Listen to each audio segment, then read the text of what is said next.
They play with urgency and they play with tempo. He's a much more effective player, so you can anticipate a heavy dose of that from the offensive coordinator Mike Denbrock tonight to make sure he's eliminating the thought process before the snap and just playing instinctively. Curious how early they get Kayshon Boutte involved in the action. They're going to start on the ground with Armani Goodwin, tackled by Jet Johnson. Jet Johnson, who grew up a Mississippi State fan, used to sit up in the stands and cry every time they lost, he said. Johnson really does a great job in the middle of that defense. This is an aggressive group. They're going to throw you a million different looks. Their challenge of playing against this style of defense. Did not run on the first play. Please reset the game clock to 14:54. The style of this defense, the challenge in playing against it is the complexity. All the different looks, all the different pressures. Zach Arnett, you actually heard Brian Kelly before the game on the Mike Duck feature, complimenting Zach Arnett, his scheme, and just how difficult he makes it on opposing offenses. Multiplicity of that 3-3-5 defense he's been running. Getting pressure up the A-gap, gets picked up. Daniels goes over the middle and is able to get it complete to Kayshon Boutte, the preseason All-America, he was like a different guy last week when they targeted him 5 of the first 9 plays. Yeah, and obviously making him a priority in this plan as well. A nice throw there to the sideline from Jaden Daniels. Got to get your star players started, and that's exactly what they did right there. 18 yards to Kayshon Boutte. Flag comes in pre-snap. False start. The entire offensive line. 5-yard penalty. First down.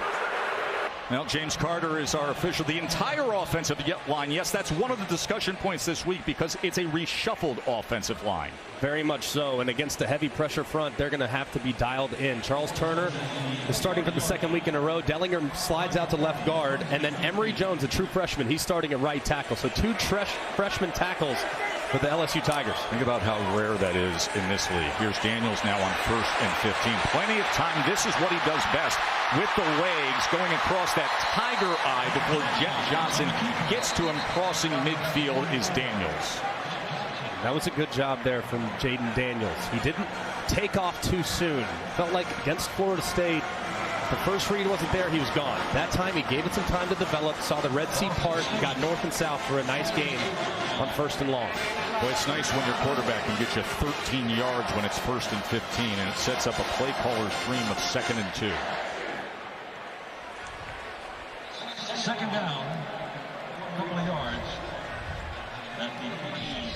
A local 5 o'clock rare kickoff time here in Baton Rouge, and that gives you the interesting shading as you see the sun covering half of the field. We're used to the local 2:30 kicks or the primetime kicks, so this is a crowd that's filling in. They're getting their last sip at the tailgate. And they say, hold on a second, 5:01? Let me take one more spoonful of jambalaya and a little sip of an adult refreshment. Amongst other things, yes. No, trust me, they started yesterday early morning. That's the second time that we've had a clock issue early on here at Tiger Stadium. I like the start from LSU's offense. Here's 2nd and short. Might try to throw it over their heads. See if you can catch those safeties and sleeping. Instead, he will get to Goodwin, and Goodwin is going to have the line to gain. Tackled by Tyrus Wheat. Jaden Daniels, the quarterback, has led LSU on touchdown drives now on 8 straight possessions. Last 3 against Florida State. Of course, that 99-yard drive. And then last week he played just the first quarter against Southern. And he was absolutely flawless against the overmatched opponent there. And again, they're pointing at the line. False start. Offense, number 72. 5-yard penalty. First down. Remember, week 1, we had a starting offensive line that now only has 1 player in the same position for LSU. And you can see, of course, too, freshman. That's not redshirt. We're talking true freshmen. Guys playing high school football a year ago. Difficult task to go against some guys that are 23, 24 years old for this Mississippi State defensive front. And second time it's already been a 1st and 15 for the Tigers tonight. Pressure picked up again. Tried to check it down to Goodwin, but it goes incomplete. A big part of Jaden Daniels' progression in this offense is understanding where all of his targets are and making sure they're all on the same page. A couple throws occasionally in week 1, a little off the mark. Right there, a little off the mark, not on the same page with his back. And Brian Kelly told us when he did sit in the pocket against Florida State, showed some patience, things were there. 2nd and 15, going to take a shot downfield, and that's well beyond Keishawn Boutte. Covered by DeCam Richardson. So difficult too when going against a group like this that loves to heat up the opposing quarterback. Here in a 3rd and long situation, if I'm Zach Arnett, I'm not bringing the house. I'm going to try to tackle in space. And if I'm LSU, if I see pressure, I'm thinking screen immediately. So I would leave it on the quarterback, see what you're getting in the pre-snap look, and then maybe make an audible based on how they're aligned. And timeout is going to be called by LSU. When we come back, Tigers will be facing a 3rd and 15 from right here at Tiger Stadium on this opening drive. And that's what I think Jaden Daniels is expecting from his wide receiver there. Bramblett punting away. And it takes a bounce and rolls inside the 15. Well, you think air raid offense, you think Will Rogers and the receivers. Greg says, hold on a second. Look at the running game. Not last week. Take what the defense gives you. 5 defenders in the box. Mike Leach traditionally just beat his head against the wall. We're going to throw it anyways. Not against Arizona. They decided to hand the ball off on 10 of their first 15 snaps. Here's another play later in the sequence. 5 in the box. Just take it. You got 2 backs back there, and there's a newfound emphasis for this offense on the running backs to get downhill. Very, very talented at running back, and of course, couple that with a dangerous passing attack, this offense could potentially become deadly. 2 very good running backs. Dylan Johnson is going to get the start. He's flanking Will Rogers. Will Rogers is 3rd year in the system. Statistically one of the best in the SEC. Rogers is going to go to Johnson out of the backfield, and Johnson is wrapped up after a gain of just 2 yards. Greg, take us through the Chick-fil-A impact players. And it's those 2 running backs from Mississippi State, Dylan Johnson and Woody Marks. These 2 guys, how they can contribute in the pass game as well, off the charts. And then the speed on the field is necessary for LSU. That's why Micah Baxterville's back there at the 2nd level, and B.J. Ojolari is going to have to bring some fire off the edge to speed up that process for Will Rogers. 2nd and 9. Rogers gets it out quickly to Caleb Ducking, 6'5" receiver, big target, great option in the red zone as well. Now we mentioned Rogers and his productivity. You see the numbers right there. Leads the SEC in all those passing categories. It's 38.5 completions per game. That's best in the country. Facing a 3rd and 4.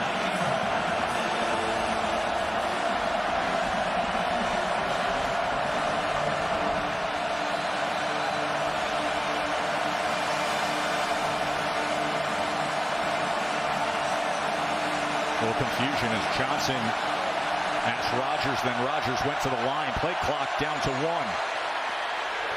As they run it ahead, and about a yard short of that line to gain. That was a tackle by Harold Perkins, the true freshman from Cypress, Texas, who, Greg, we're going to see more of today.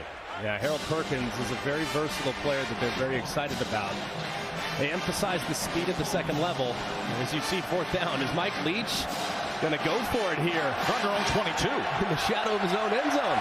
They're on their own 22-yard line. 4th and 1.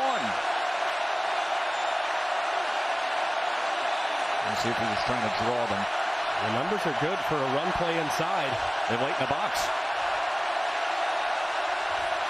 4th and 1 from their own 22, and they get it.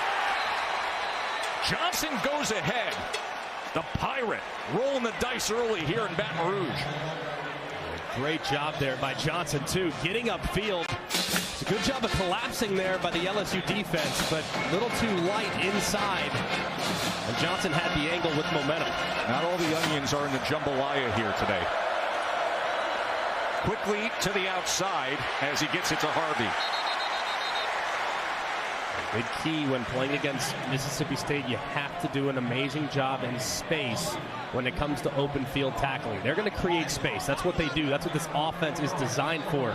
But when you have the opportunity to drop them in the open field, you must do it. Broken tackles kill you, and that's how the run after catch and the momentum gets created for the Mississippi State Bulldogs. That's the guy who just went for it on 4th down from his own 22, and now his offense stays on the field as he always stays calm.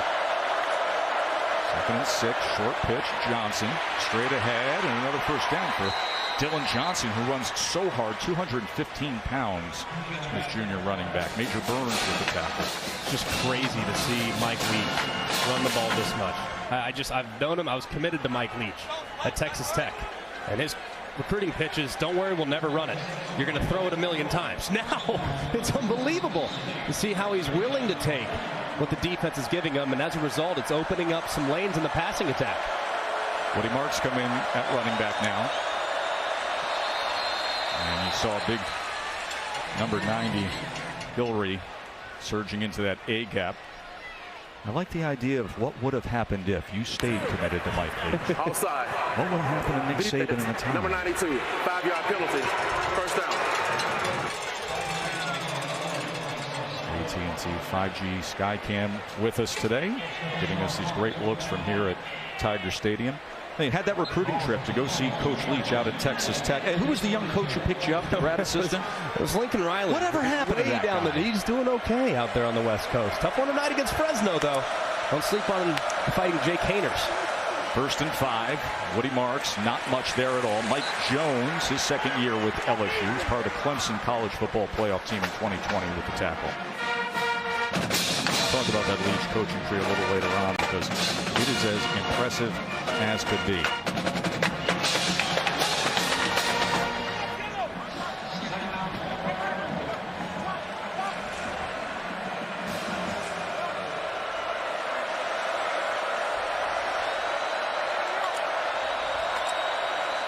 Here's Rogers on 2nd and 4.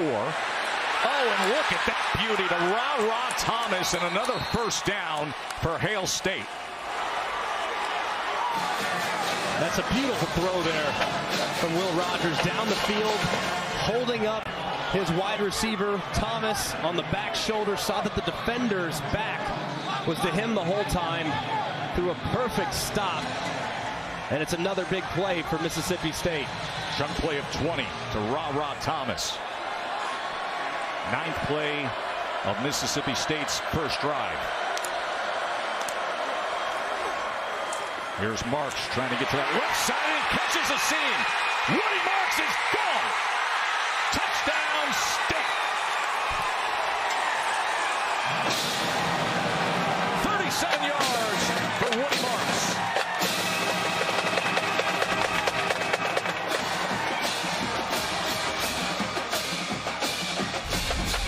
And you're going to see the defender slide out inside, and then there's the defensive back to the outside. Major Burns has a good spot. They're set up in phase, and he just misses the tackle. The 37-yard touchdown moments ago. We got a knuckler of a kickoff that's fielded awkwardly at the 2-yard line by Nicholas. And with that, the coverage team has plenty of time to get to him just short of the 20-yard line.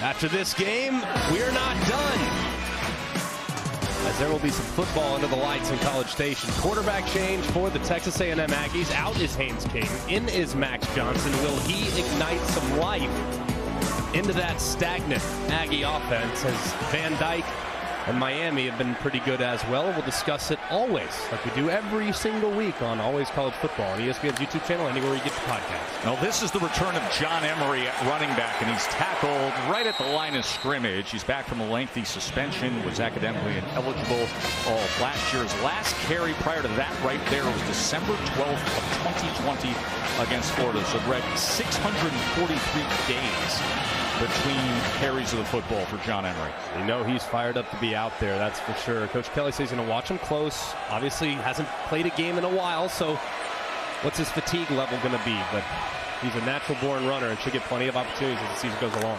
2nd and 9 for Daniels. There are 2 receivers there, including Emery, but it goes to Brian Thomas, and Emery just got lit up, Katie.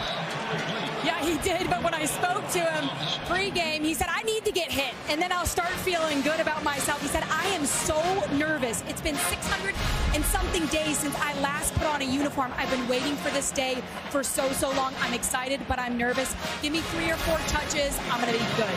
Well, if he was nervous before the first hit, he should not be nervous anymore. That was a big one there, delivered by Mississippi State's defense. Jackie Matthews, the strong safety, coming up and getting to Emery. Now 3rd down and 2 as Emery will take the carry on 3rd and 2, and this is going to be about a half-yard short as Matthews was involved once again.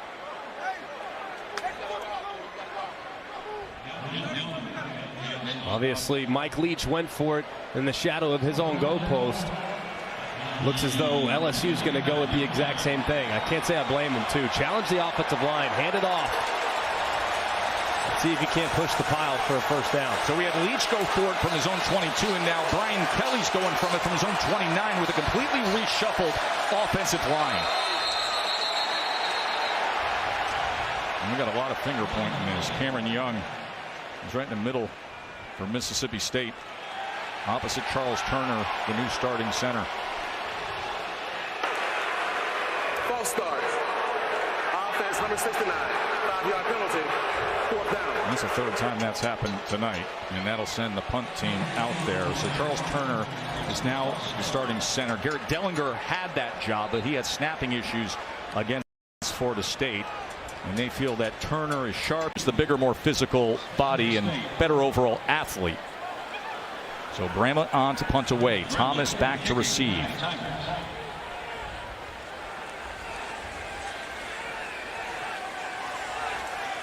Jay Bramlett as he looks to drive this ball. Thomas will field it near the 30 and gets past the first 2 and has a good return here as he crosses midfield, and Xavion Thomas, the true freshman, will set up Mississippi State from there.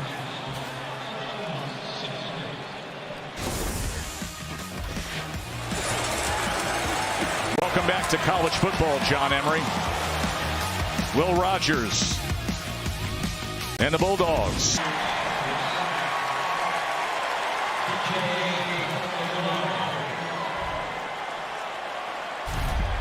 And just overload pressure right here from LSU coming from the field. And eventually, the coverage downfield really, really good. But they cannot keep Ojulari in check long enough. He finally gets home and drops Rogers for a nice loss. Especially when he's going up against Dylan Johnson in pass protection. Ojulari, one of the best there is in all of college football, off the edge. And that makes for a 3rd and 19.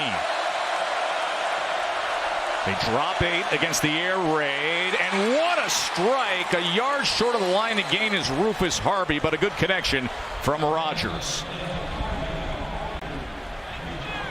Going to be 4th and 1. Remember, Johnson carried it straight ahead when Leach went for it and converted on 4th down from his own 22 on their first drive.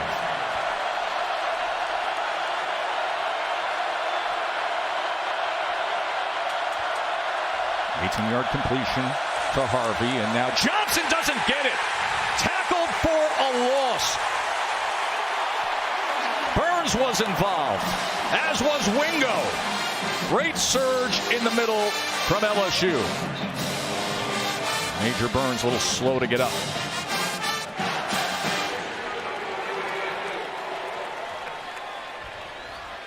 So a turnover on downs with just over 3 minutes to go here in the first quarter. We showed you earlier the success that Mississippi State was having offensively working against light boxes. This is not a light box. You got guys coming from all over the place in an obvious short yard situation. You only have 5 blockers and 7 guys that are penetrating. And Burns slides in there off the edge and drops Johnson in the backfield. Also a nice play there, too. Looked like Mike Jones was coming in as well around. Just you can't run it into a look like that. It's all out against the run. 7 against 5. The defense is going to be advantage every single time. So Mike Leach has gone for it 2 times on 4th down. Turns the ball over there as Burns is helped back to his feet. They consider him really their top communicator in the back end. Guy who really helps out this defense in so many ways.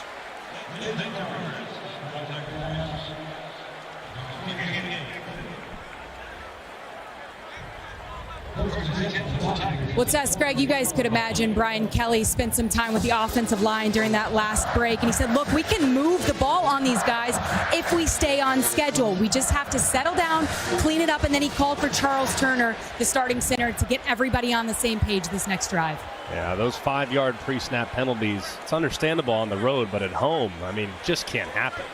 Not when you're going against a defense that's this aggressive and makes it so tough on you. LSU takes over at the 41.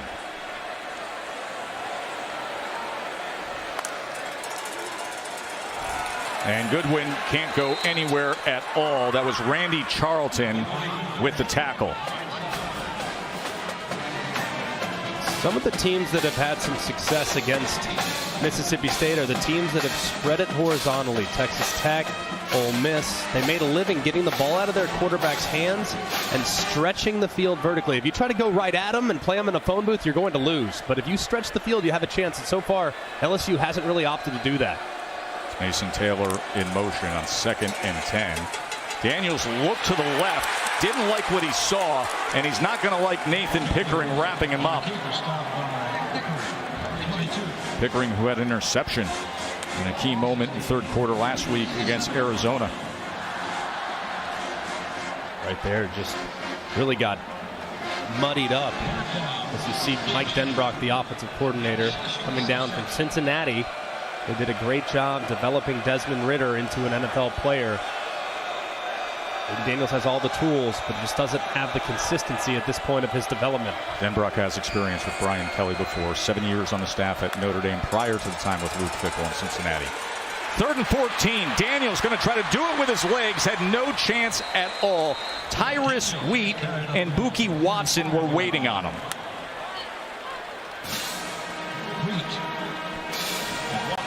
Zach Arnett's got to be really excited with what he's seen so far. Really haven't given up much outside of that one big run by Jaden Daniels early when they just got a little bit too deep in some of their drops. So far, it's been a really nice start from Mississippi State defensively. Bramblett on the punt again. 3 drives, 3 punts for LSU.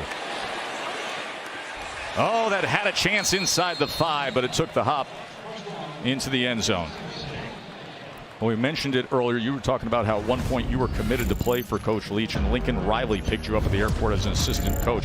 But this coaching tree that he has, I think it's one of the best in all of football. It really is. I mean, an offensive and defensive guys. I mean, Dave Aranda coming from the tree is somewhat surprising, obviously, but most of these guys have cut their teeth on the offensive side, scoring points, and of course the air raid. There's not a single offense in college football that doesn't have an air raid player too. It's just he's completely revolutionized offensive football there in the mid-2000s, and now obviously after his trip to Washington State, you can see it really starting to work here in the SEC as well. Newfound commitment to the run game too. He's going to have some of his former assistants smiling because Dana Holgerson once told me that he got kicked out of the air raid club because he ran it too much. Don't run it too much. Coach Leach, we asked him about the coaching tree the other day. He said, listen, I get excited about it. I love when he said, you know, the day I hired most of them, I thought they'd be pretty good. Yeah, pretty good. How about it? Lincoln Riley, Dave Aranda, kidding me, Dana Holgerson.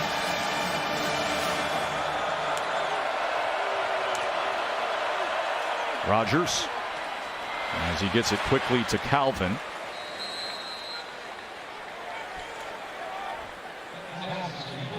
One thing he's changed too, Mike Leach traditionally has been a high-octane tempo guy. When you think about Tennessee and you think about some of the guys that Sonny Dykes and some of the others that have come from the tree, they really want to run as many plays as humanly possible as quickly as possible. Mike Leach has really evolved to the point where he's more of a ball control offense, and it's pretty crazy just how that evolution has helped the defense, especially at Mississippi State. And look at that little piece of paper just folded up. Huh? You don't got the big laminated thing, just a little piece of paper that he throws in his pocket. Will Rogers has started this game 7 of 7 for 48 yards. Marks had the 37-yard touchdown. Marks and Johnson in the game together right now. 2nd and 1. Rogers to pass. Has all day to think about it. But good coverage downfield, and Mekhi Wingo was eventually running down Will Rogers. One, turned it over once. A lot of guys up near the line of scrimmage for LSU. This would indicate throw to me, based on some of the room you have to potentially get a completion. A 4th and 1 to start the second quarter, and again there's nothing there. 2 straight times a turnover on downs as Big Mekhi Wingo says, not here, not today, not again. LSU football.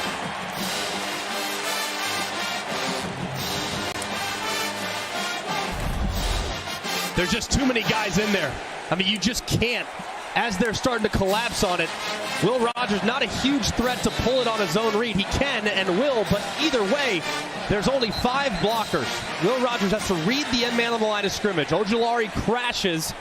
Will Rogers has to pull that and take it himself because you just don't have enough blockers play side to be able to pick up a short yardage situation. Good job by the linebacker, Mike Jones, as well. Best LSU starting field position. Last 2 drives have been a 3 and out for Jaden Daniels and the Tigers. Pressure, but he dumps it off to Williams, and Josh Williams just makes the most of it to try to get back towards the line of scrimmage before Buki Watson is able to make the tackle.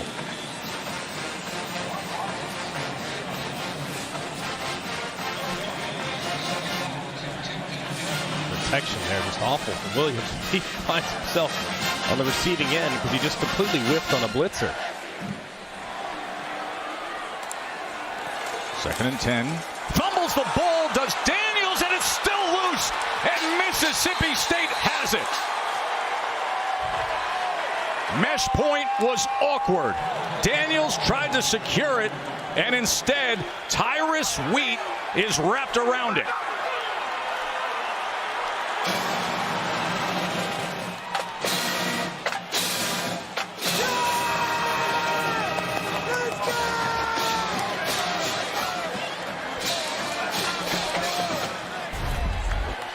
And this is just really bad right here. Look at the mesh point here in the middle. All right, as soon as that running back gets across to the left hip and he's outside the frame, that has to be an automatic give to the running back. If you get past, and anyone that's ever done zone read or triple option, veer, you name it, you have to make your decision before the ball crosses your lead hip. That time, Jaden Daniels tried to make it way too late, or Williams held on too long, but either way, just really poorly done on the mesh. Rogers, as he goes to Ra Thomas right away, and we go to Matt Berry in studio. Joe Tess, happy College Football Saturday. Time now for your All-State Mayhem moment. Final play from Boone. App State down 28-26. Chase Bryce really doesn't have anywhere to go. Short throws it. Watch what happens. Tip, deflection, Christian Horn, ball game. It is getting weird in Boone again. App State at the buzzer, 32-28. Matt, that is outrageous. Jameer Calvin with the reception for Mississippi State. I mean, Greg, it was thrown short of the end zone, the Hail Mary. That was at the 5-yard line. It was perfectly executed by the jump man, though. Tip it to the guy that's out in front, and then they secure the edge. It was like a toss sweep. Things are getting wild at the Rock right now. Game day this morning. That place, Boone, I'm telling you, put it on your bucket list. It is awesome. Can you imagine? They were partying deep into the night last week. Here they go again. 2nd and 4. Rogers going to try to leak out of that pocket, and he will have the first down as he was eventually tracked down by Jay Ward. This is part of Rogers' game that's very underappreciated. He's not going to necessarily carve you up with play. Like, no defensive coordinator is going to install the plan saying, hey, we got to make sure we're careful about this guy taking off and running. But he can keep you honest and extend drives. A good job right there getting north and south and not taking the hit in the open field. So 6 yards from Rogers. First down just past midfield.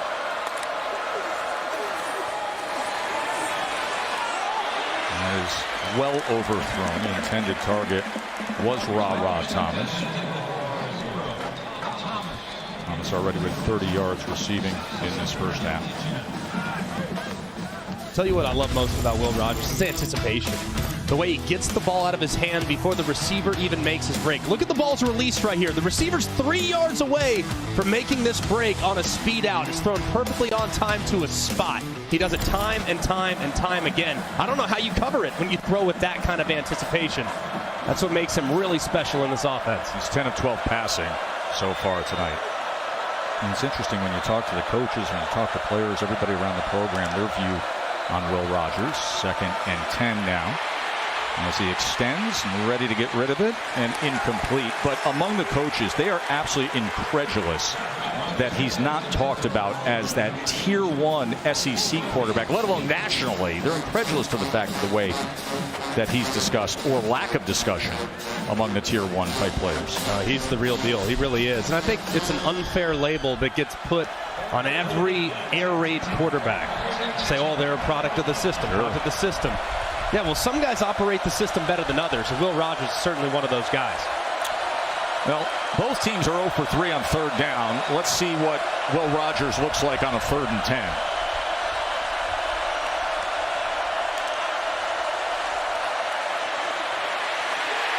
Ball is out! Mississippi State is able to secure it. Sack fumble on 3rd and long. Savion Jones getting involved. You see B.J. Ojolari high-fiving, and Nick Jones was able to secure that ball from Mississippi State, the left guard. I mean, look at this alignment, though. I mean, you have 3 guys that are head up or outside the tackle, all overloading it. I mean, it's just really difficult. If you overload it, there's 2 guys to block 3. The center has to get all the way out there, and he can't get there in time. As you can see, Jones coming in from behind and making a play. It's just a complete overload, and it's so difficult. Ball's got to come out. That one's on Will Rogers. Archer Trafford going to try to pin LSU here. Reverse rotation punt. And fielded at the 5-yard line by young Greg Clayton. Defense, 3 punts and a fumble. Yeah, and they are physical too, man. I mean, it is going to be a war in the trenches for this young offensive line, especially a tackle. 2nd and 8. Daniels from his own end zone. It'll be 3rd down and 8. Mississippi State, Zach Arnett, defensive coordinator. Greg, they get a stop here and put their team in prime position. Yeah, absolutely. Your goal as an offense when you're backed up is to pick up 1 first down just to make it easier on your punter. Right here, obviously difficult line to gain here on 3rd and medium. Got to think at some point they're going to find Neighbors. It's been quiet so far. He's down here at the bottom working against soft coverage. You have to have a 3rd down conversion in this game. That is Neighbors now in motion in the slot. 3rd down. Daniels going to try to run for it, and that is clogged up as he is brought down in the middle of that defense. That was DeMonte Russell who wrapped him up. Zach Arnett, boy, is he a attention-grabbing defensive coordinator. Another good pressure there from Mississippi State, too. I mean, there were a couple guys open for LSU. It just, the protection kind of collapsed. And Jaden got uneasy. As you can see, Brian Kelly very frustrated with his offensive performance so far. Bramlett now punting out of his own end zone. He came over from Notre Dame with Kelly. Got to set up the return. Got good hang time, and that forces the fair catch at the 41-yard line. Bulldogs with the ball when we return to Tiger Stadium. And if the offense isn't quite in rhythm, it's going to fall on him, especially with some of the overload pressures that LSU's brought so far. LSU defensive front done a good job in some big spots. Woody Marks struggling to find much there as he was tackled by Roy. Also getting in was Baskerville. Last week he had a pick 6.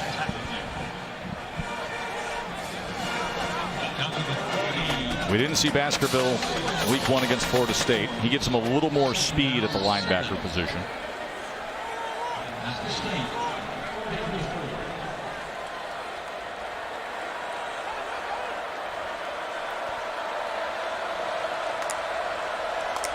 Second and 7.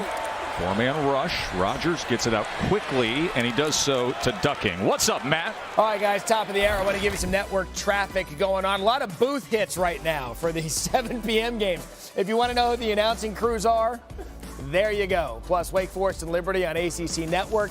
That way, McElroy knows how to set up his iPad in the booth. There you have it. ESPN, ESPN2, ACC Network, and Plus. This guy's got every piece of technology working nonstop on a Saturday. If there's a way to watch a game, he'll get it done. I love ball. 3rd down and 1. Marks in the backfield with Rodgers. Remember, Marks had the big touchdown run earlier today.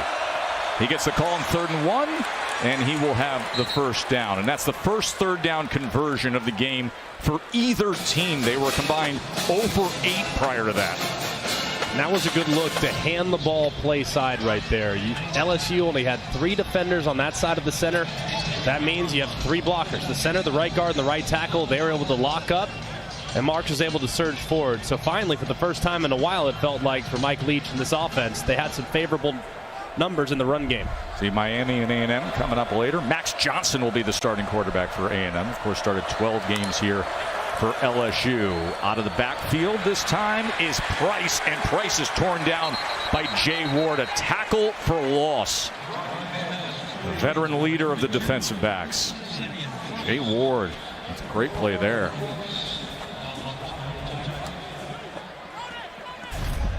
Just a good job of rallying here.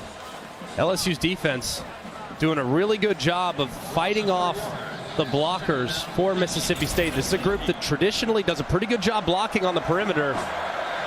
LSU's been a step quicker than the Mississippi State wide receivers as they've tried to lock up and block downfield. 2nd and 13. Rodgers taken down again. Harold Perkins, the true freshman, and that's exactly what they want to see out of him. He has impressed the coaches right away. 3rd sack for LSU, Greg. And this is a thing of beauty. You get Perkins, an excellent pass rusher, one-on-one against the undersized Woody Marks. Marks whiffs, and Perkins is able to get around and drop Rodgers for a big sack. Just a great job of drawing up that twist game in the middle and creating a favorable matchup for the LSU Tigers.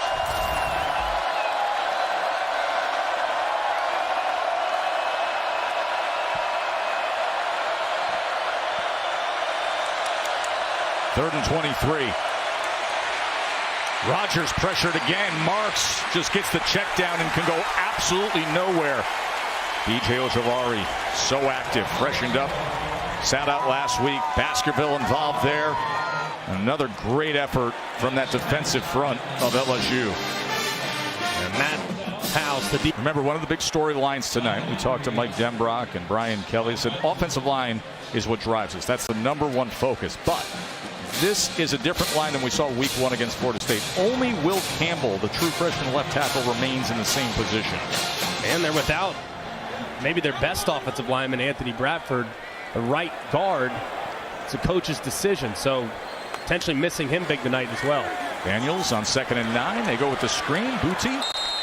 And he only gets about 1.5 yards.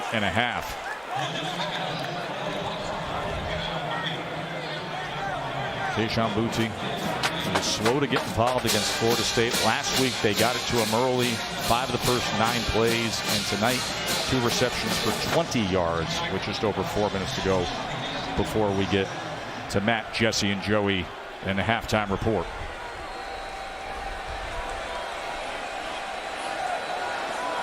Third down and 9. Empty look for Daniels. Just a 4-man rush. Good coverage downfield. Daniels can't get away. Tripped up by Tyrus Wheat, who had the fumble recovery earlier. Zach Arnett and that defense doing their job again. They are 0 for 5 on 3rd down, Greg, as LSU. Yeah, and you're going to see a guy come out here in just a minute and come around into the right. Watch this. This is just right here. I mean, wide open. And Jaden Daniels doesn't see him. I mean, you have to be able to survey the field. You make that throw, it's an easy pitch and catch. He might still be running. Fifth punt of the day already for Bramblett. And another good return from Thomas. Xavion Thomas trying to get to the edge, and he gets to midfield. And it was Bramblett, the punter, who had to angle over and get to him. A 49-yard punt, but a 26-yard return for Thomas. As Thomas makes a guy miss, and the third phase, which has plagued LSU throughout the first 3 weeks, continues to be a problem tonight as Mississippi State on their side of the 50. Earlier, and after they'd run it up inside several times in a row without a ton of success, they find a little bit of room on the perimeter. And I think this LSU defensive front has been excellent, and then just 2 run plays to the edge that's gotten the best of them. And now Rogers to the end zone, and it's incomplete, looking for ducking. He's their target in the red zone, 6'5", had 2 touchdown catches last week at Arizona. And this is where this offense, especially as you get closer and closer and closer to the goal line, this is where the air raid offense becomes human, because you can't spread the field vertically. They're a little bit limited with some of their pass concepts because you can't run out of the back of the end zone. So this oftentimes a little bit trickier, not from this distance on the 12, but as you get closer to the 5 and inside the 5, it becomes very difficult. 2nd and 10 from the 13. A-gap pressure, gets picked up, going to the end zone, and it is a touchdown, Ra Thomas. Great body control, ball skills, and score it for State. He was matched up with Richardson, and he got the best of him.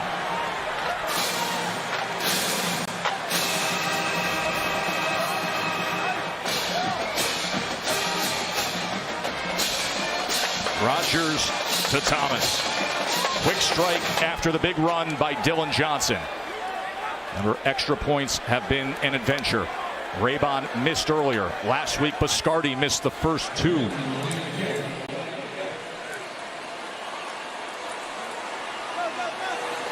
Wobbly snap, but Raybon puts it right through.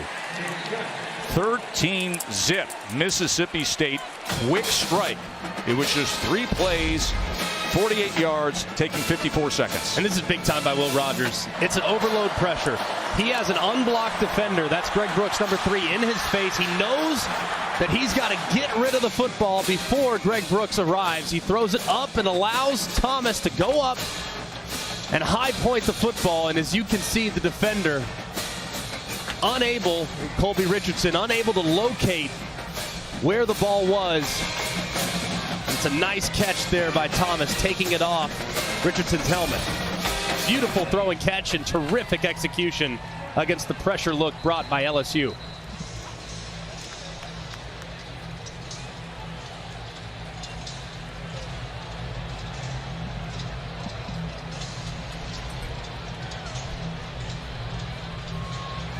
Brian Kelly, his first SEC game.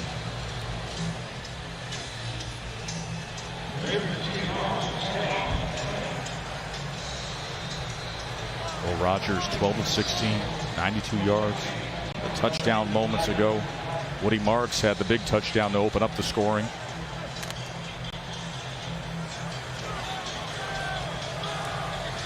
Field position game worked out well for Mississippi State.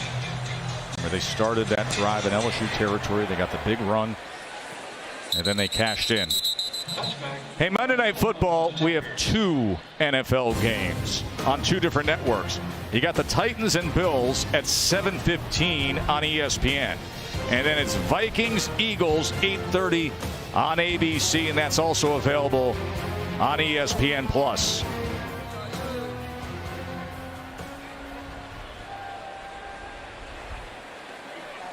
Keishawn Boutte, only 2 catches for 20 yards.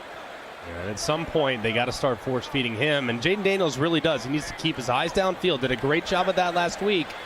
Hasn't done as good a job of it tonight. Daniels going to check down to Williams. And Williams will go ahead for 8 yards before Buki Watson tackles him. 2 timeouts remain for LSU as we come under 2 minutes to play in this first half.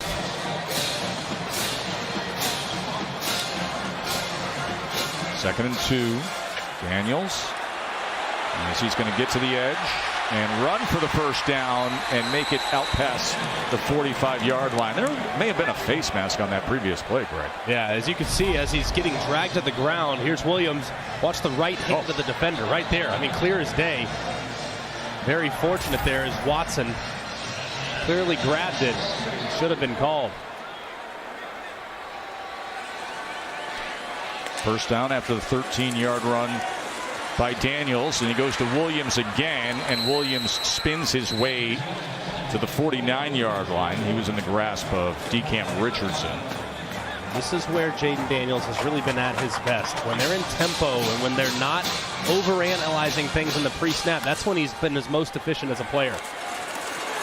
Second and 7. Daniels is going to run again. He'll have the first down again, and he's inside the 40. Of course, the 99-yard drive against Florida State week 1, just finding that rhythm, a little bit of tempo.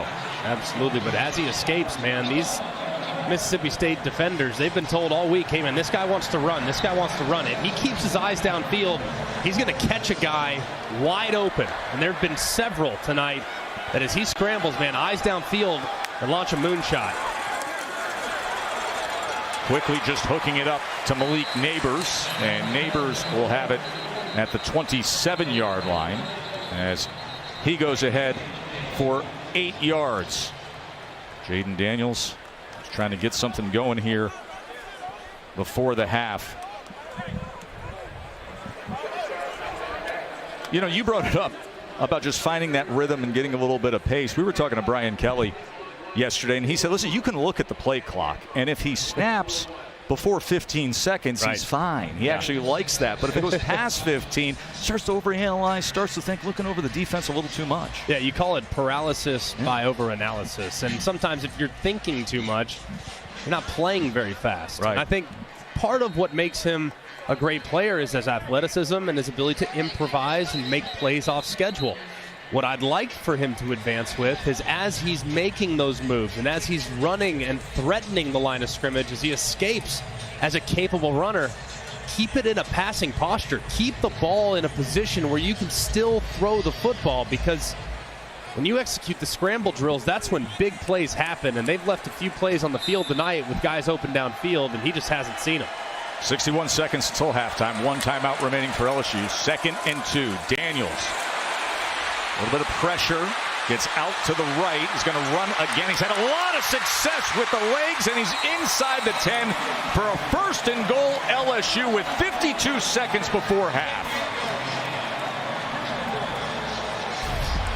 And a good job this time. He feels the pocket, steps up. They have a spy against him, but he's just too fast. As you can see, he's hit 22 miles an hour on the catapult system, so he's a guy that can really get out and stretch it in the open field. That time the spy for Mississippi State not fast enough to track down Daniels. First and goal. Daniels looks left, goes inside, driving to the goal line, and in is Jeray Jenkins. Just what they needed.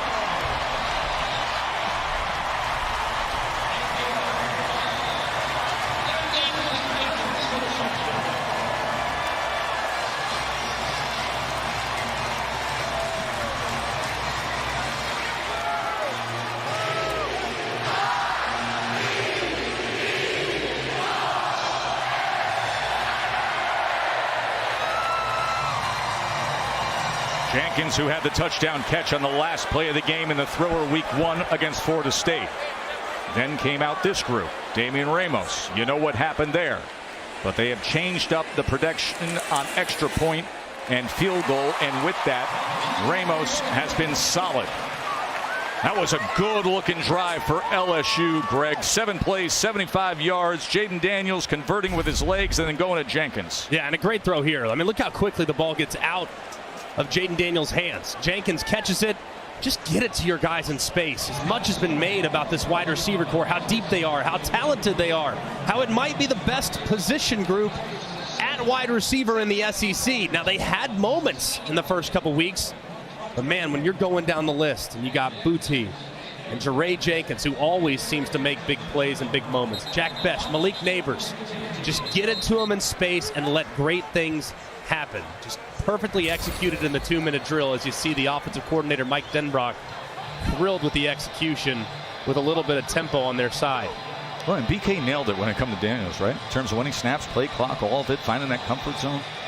Sometimes just when it happens faster, you don't have time to think about it. That's right. You just react and go be a playmaker. It's exactly what he did on that drive.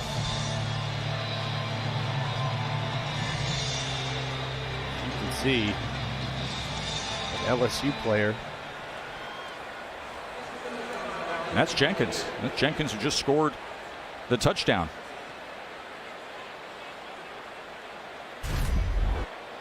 Jeray Jenkins, he was limping there after that touchdown. Then he just goes down, says, I need to get checked out here. Something's off. You see him kind of shaking his head, able to get to the sideline under his own power. So I think he's earned a little break on the kickoff team, but hopefully he'll be okay. It'll be really nice to get him back in the second half if he's able to go. He's the guy that always, doesn't matter when it is, might not necessarily get talked about as much as the others, but he's always in position to make a huge play for this offense. Almost drills this out of the back of the end zone. Fighting Spirit is brought to you by Modelo, and Jaden Daniels showed some fighting spirit on that last drive. Yeah, he did. Played with great rhythm, too. I mean, here he is, escaping the pocket. Had guys downfield, but he decides to take it himself. No problem. Get north and south and protect your body. Another situation here. This time, Mississippi State kind of loses track of where he's at, and he's able to beat Charlton around the corner and then getting the ball out of his hands quickly. I love seeing this from Jaden Daniels. He needs to continue to grow in that regard. Don't need to hold it forever. Just get rid of the ball, get it to your wide receivers, and see what they can do after the catch. So just really a nicely executed drive there from LSU's offense right down the field to give some life to this crowd. Remember, the first LSU 6 drives were 5 punts and a fumble. They needed that. They got it. Rogers gets it out quickly and gets it complete to Ducking. Mississippi State has 3 timeouts remaining. 41 seconds to work here. 16 yards to Ducking. They're out to the 41-yard line. Big thing here if you're Rogers, even though you have the timeouts, the ball's got to come out very quickly. Anticipate. We've already talked about that being one of his biggest strengths. Cannot take a sack, cannot have negative plays in a 2-minute operation under a minute. LSU has 3 sacks of Will Rogers in this first half. And you can see the finger pointing. And Johnson at left tackle as Allegate tried to get back.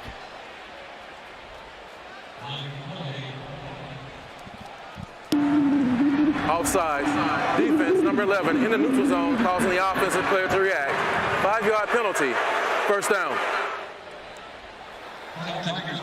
Johnson was quick to react at that left tackle spot, get the penalty. Remember, the left tackle last year was Charles Cross, who was off to the NFL as the 9th overall pick.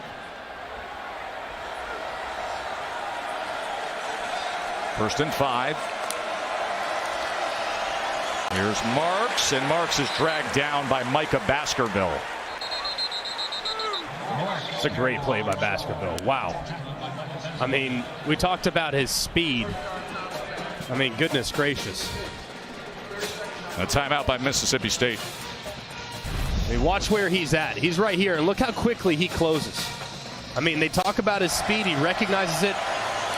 Gets right over the top immediately in a beeline and drops Marks. There was a lot of room. If he's not there, there's a decent amount of room. He gets one-on-one against Major Burns there at the 3rd level. Hey, let's talk a little SEC football next Saturday, and we'll remind you that SEC Network Plus will have #1 Georgia against Kent State. Tulsa's going to take on Ole Miss at 4. At 7:30, it's this LSU team against New Mexico on SEC Network Plus, and Bama and Vandy will be in prime time on the SEC Network. Bama was hosting UL Monroe today. You can imagine what that's been looking like. Bryce Young left the game after 236 yards and 3 touchdowns. Jalen Milroe getting some time at quarterback. 2nd and 2. Rogers got a lot of time, but doesn't have options, so it'll be 3rd down with 29 seconds remaining. Obviously, thinking about points, thinking about the drive that you're putting together, but the first priority naturally in this spot, or at least for anyone not named Mike Leach, is to get the first down. Mike Leach's probably like, all right, doesn't matter. You get it, you don't. We'll go for it on 4th. But either way, this right here, this is where you totally emphasize getting the first down far more so than trying to pick up chunk yardage. 3rd and 2. Rodgers, that's incomplete. Had his man over the middle in Harvey, but they couldn't connect. So it will be 4th down.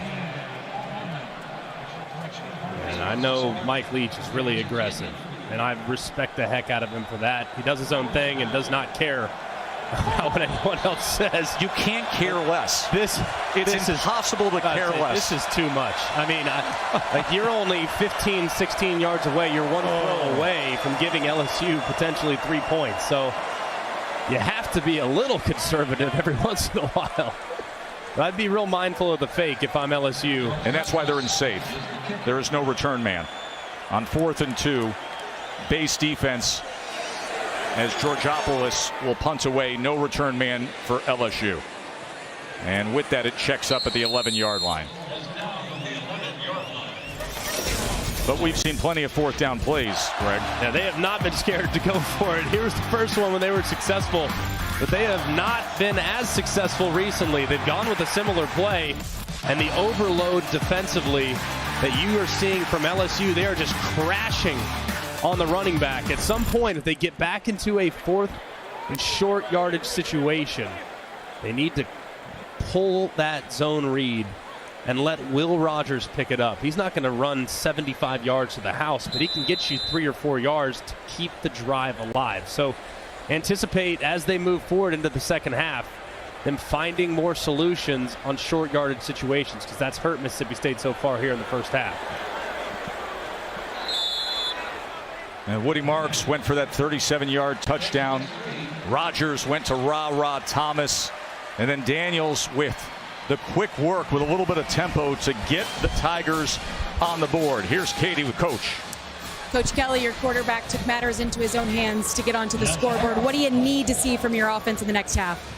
Well, we had too many penalties in the first quarter. We had 4, penalties, turned the football over. It was not really good execution, and they responded, though, with a great drive at the end of the half. Our defense played great. Their defense is playing great. It's, 13-7 at the half, and we're going to have to play better in the second half, and, both teams are scrapping for every yard right now. Thank you for the time. Thank you. They really are. Both defenses have had plenty of moments.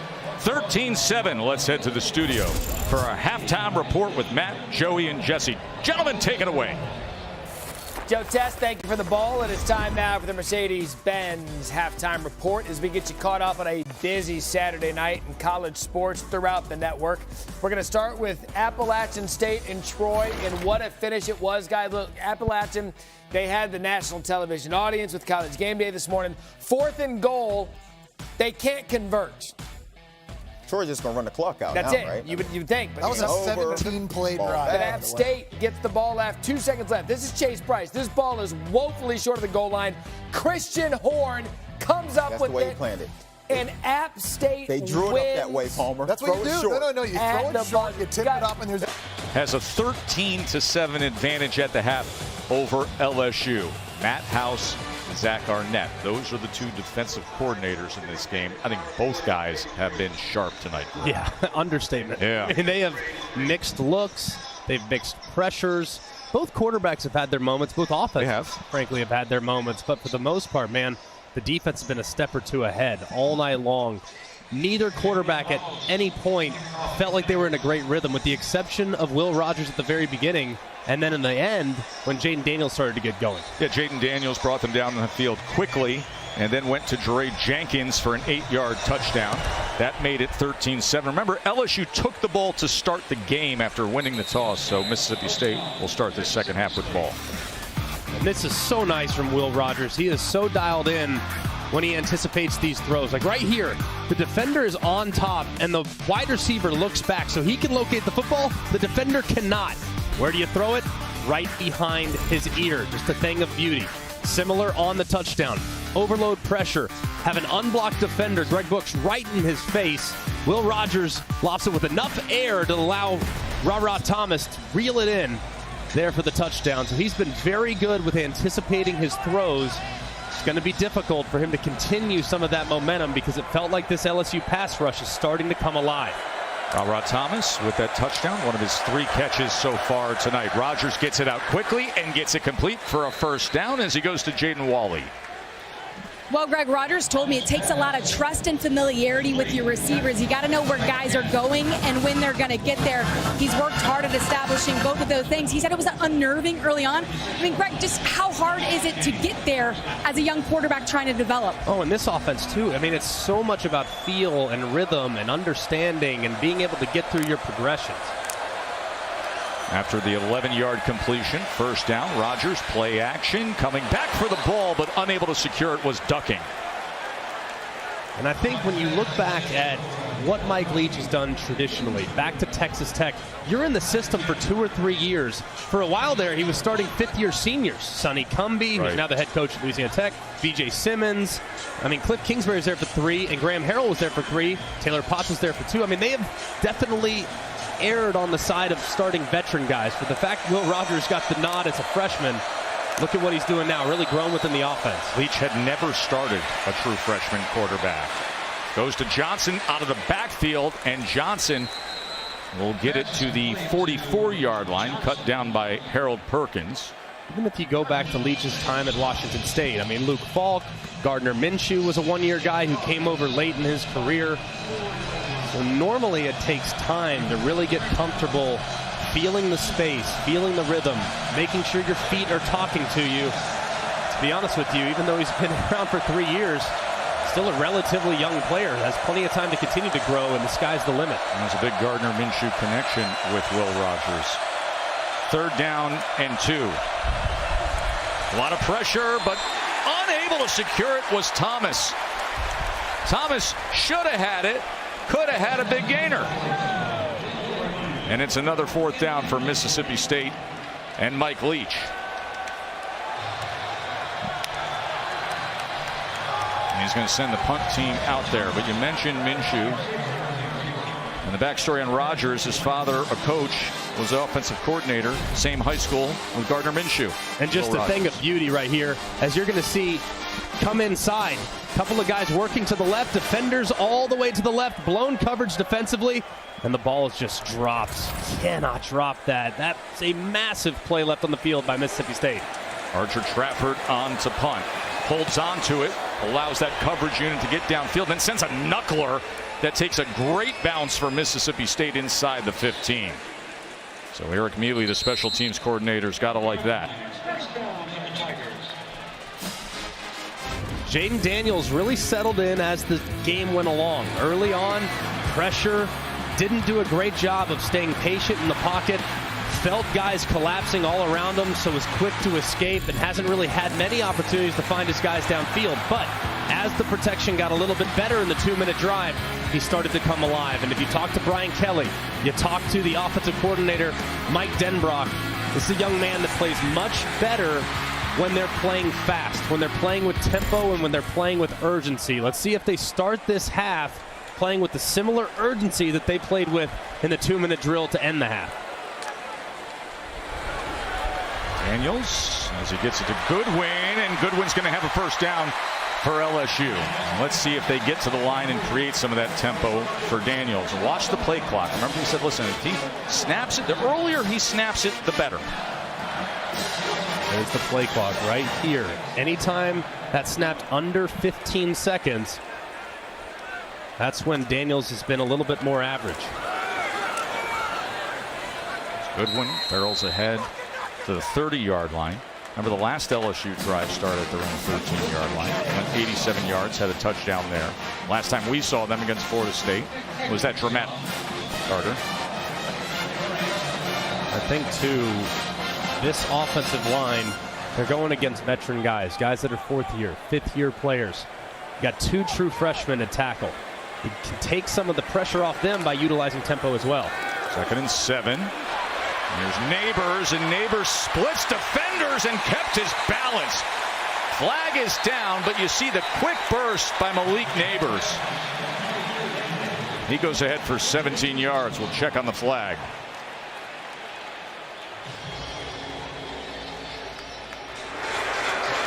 During the run, personal foul, face mask, defense, 15-yard penalty from the end of the run, first down.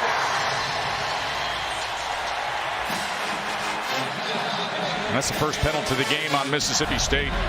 And a great job here. This has been kind of the Achilles heel of Mississippi State over the last couple of years. Some of these perimeter throws, forcing their big physical bodies at the second level to run sideline to sideline. A good job there on the perimeter, blocking there by the freshman Mason Taylor, number 86. And you blink and all of a sudden LSU's on Mississippi State's 38. Daniels is going to keep. He's going to shuffle, and he's going to dive ahead for a gain of 9.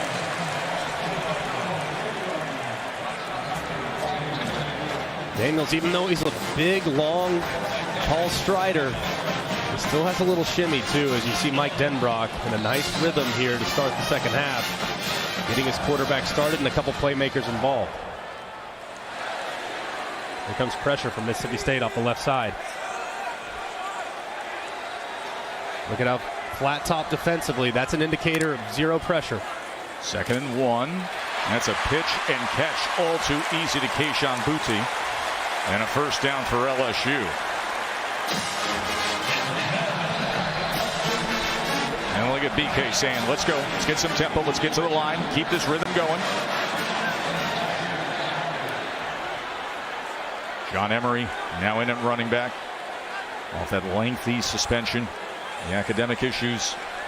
He's anxious to get back in there. Malik Neighbors, number 2 receiver on top, waving to Daniels, saying, look at me, I got this. Instead, they go shallow underneath, but he threw it behind Mason Taylor. Remember what we said about the play clock. If it goes under 15, too much time to think about it. That was one of those scenarios there. Race to the line and then overlook the defense for a long time. And another zone coverage there for Mississippi State. It felt like maybe Taylor, the freshman, should have settled down and kind of sit down there. That's what it looked like Daniels was expecting from him. Instead, Taylor kept running. 2nd and 10. Incomplete, was trying to get to Mason Taylor, the true freshman tight end. It's going to be 3rd and long. It'll be interesting here, as you can see on 3rd down. LSU has had their fair share of troubles tonight. Be interesting to see what Zach Arnett decides to dial up. It's no secret LSU's field goal protection has been challenged at times early in this season. Do they see if they can't come after the quarterback, see if they can't knock him out of field goal range or make the field goal much more difficult? 3rd down and 10. In the red zone for LSU. Can they take advantage? Daniels, incomplete, looking for Boutte.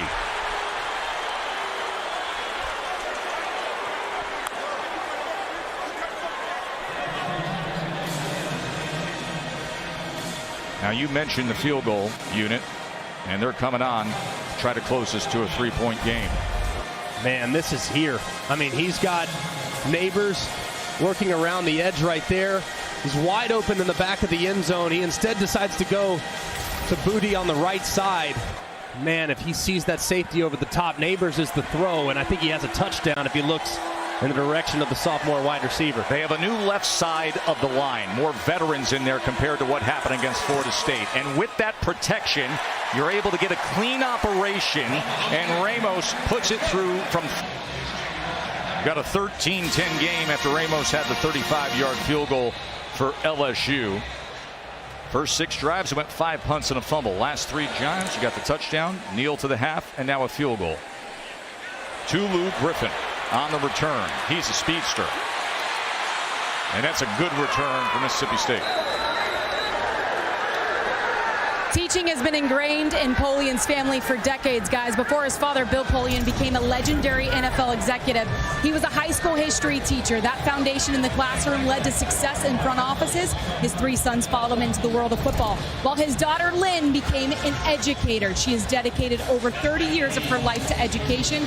She currently teaches kindergarten through 3rd grade at St. Matthew Catholic School in Charlotte, North Carolina. Thank you, Lynn, for all that you do. You know, it's interesting because obviously week 1 was just not the finish you ever want to have when you're a special teams coordinator. Game gets lost because of a PIT block. But we sat with Brian Polian, and he said we went into the room the next day and we took the approach of we attack problems, not people. Let's just fix the situation, and they have done that.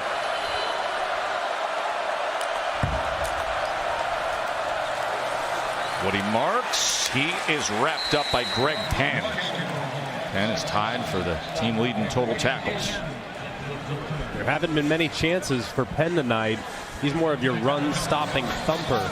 It's been more Harold Perkins, the freshman, and Micah Baskerville, who are really the more rangy, more athletic guys that are better against pass coverage. But clearly, with Mississippi State's willingness to run the football, it's not going to kill you to have 2 great run-stopping linebackers and Mike Jones and Greg Penn on the field at the same time. Perkins and Baskerville given that speed, and they have had some good moments tonight as well.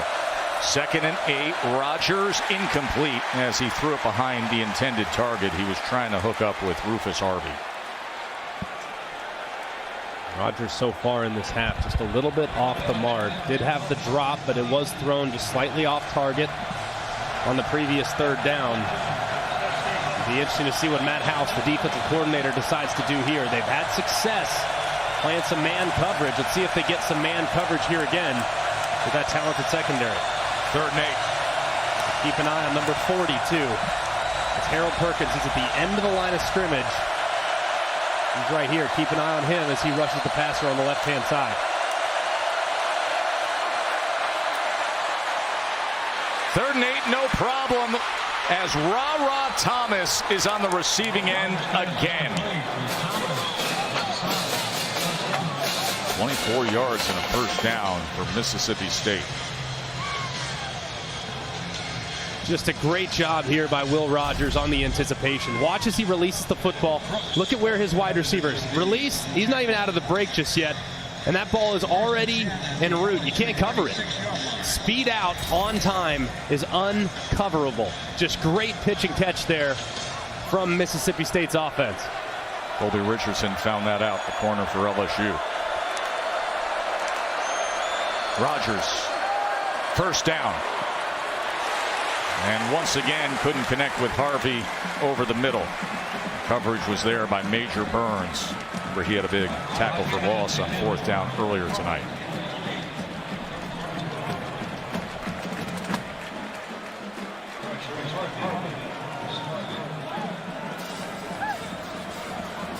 This 2-back set for Mississippi State. 2 backs splitting Will Rogers has been something they've run the ball out of in the past, and it's also helps you out in protection as well, because now the defense doesn't know which side to blitz you to.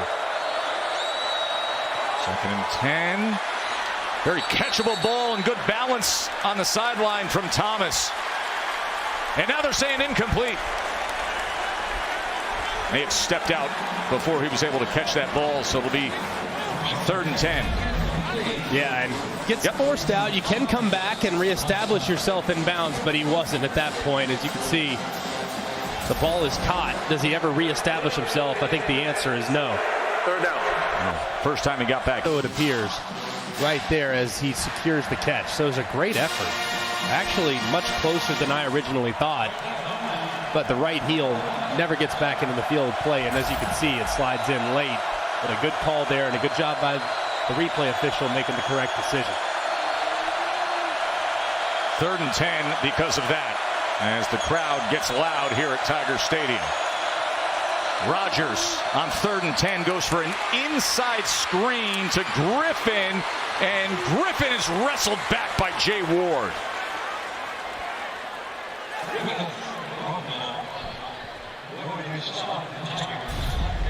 And what beats pressures? Screens. That's exactly what they did right here. A great job taking advantage of the pressure. A good job, too, there by the left tackle, Johnson, getting out in front and getting a piece of the defender. Just really nicely done. If they're going to blitz you, the best way to take advantage of the blitz is by throwing a screen right in behind their ear. Good call there by Mike Leach. Sure was. 14 yards and a first down. Short pitch and cut down was Dylan Johnson, and that was Ward again.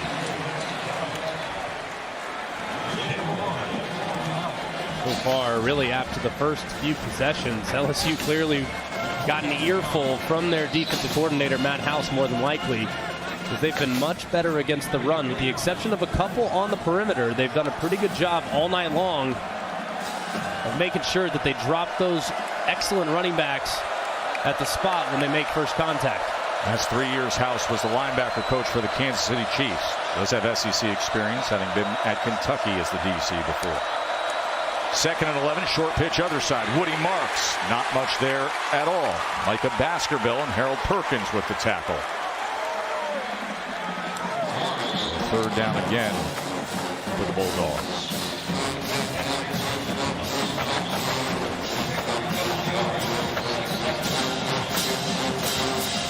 Really been working the inside part of this defense, partly because they're taking advantage of pressure. Let's see if they continue to pound the inside against the man coverage that LSU is going to give them. Let's see if they can thread one right over the middle.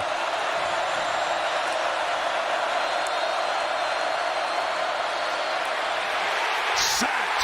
Ojulari. 4th sack of the night for the Tigers.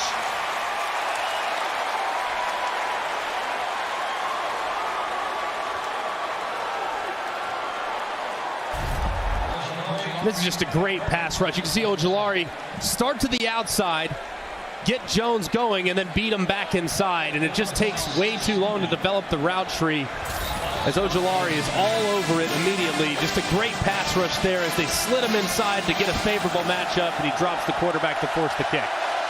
Van Raybon missed an extra point earlier tonight, and his field goal attempt goes right through from 45 yards out on at 10 a.m. Eastern on ESPN.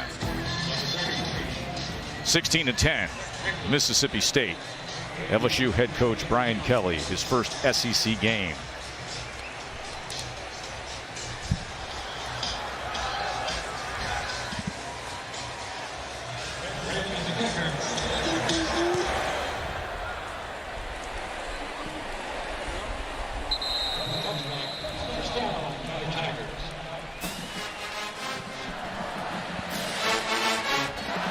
All right, it was a good start to the half for Jaden Daniels, getting into a nice rhythm.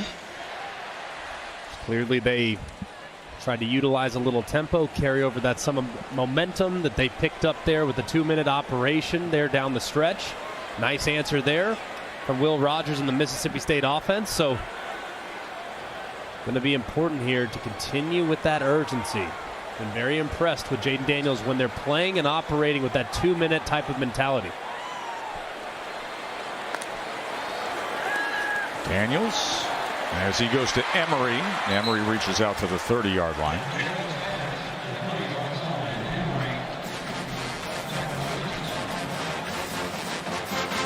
Still been relatively quiet. Tayshaun Boutte, I feel like done a pretty good job of bottling him up, but at some point he's going to break free. He's got to take advantage of a one-on-one. 3 catches for 31 yards to this point. 2nd and 5. Daniels, just at the last second, he's able to throw it over to Thomas, and Thomas will have a first down and more. 15 yards.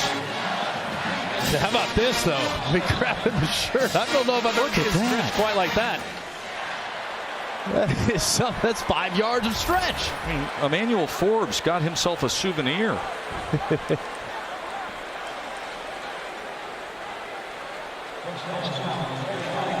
That undershirt a little shorter now. First down at the 45. Daniels looks, thinking about launching it, and then checks down, and that goes for a first down to Mason Taylor.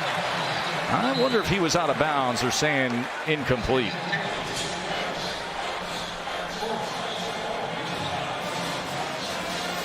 So obviously you see the hat there on the field. That means that Taylor stepped out of bounds. That's right. The receiver did not establish himself back in bounds. Second down. Good job there. You saw that right leg and that right foot that was on the white. And you see the reaction by the Mississippi State sideline, too. They all saw it clear as day.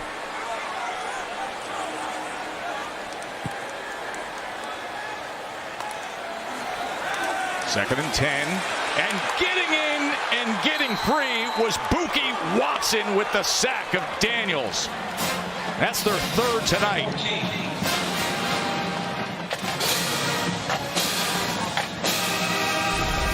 And this is amazing right here. He's supposed to chip right here, and it's really supposed to happen for Jet Johnson in the back end. But they don't pass it off right. Watson just kind of falls into it and drops Daniels for the loss. Just an excellent job there, taking advantage of a bust up front by LSU's offensive line. 3rd and 16 after the sack. A shallow crosser goes to the freshman tight end, who's only able to spin free to midfield. That's Mason Taylor, the true freshman from South Florida, the son of the legendary NFL sack artist and Hall of Famer Jason Taylor. Jackie Matthews with the tackle. And this is 4th and 4. Offense stays on the field.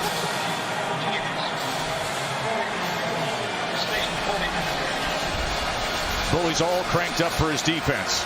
For LSU, I would strongly encourage at least attempting a hard count. See if you can't get him to jump off sides, give you a free play. Maybe get the first down just on the penalty alone. 4th down and 4, they're going for it. Sprint left, looking back across the grain and incomplete as he was trying to get it to Malik Neighbors. And that's a turnover on downs.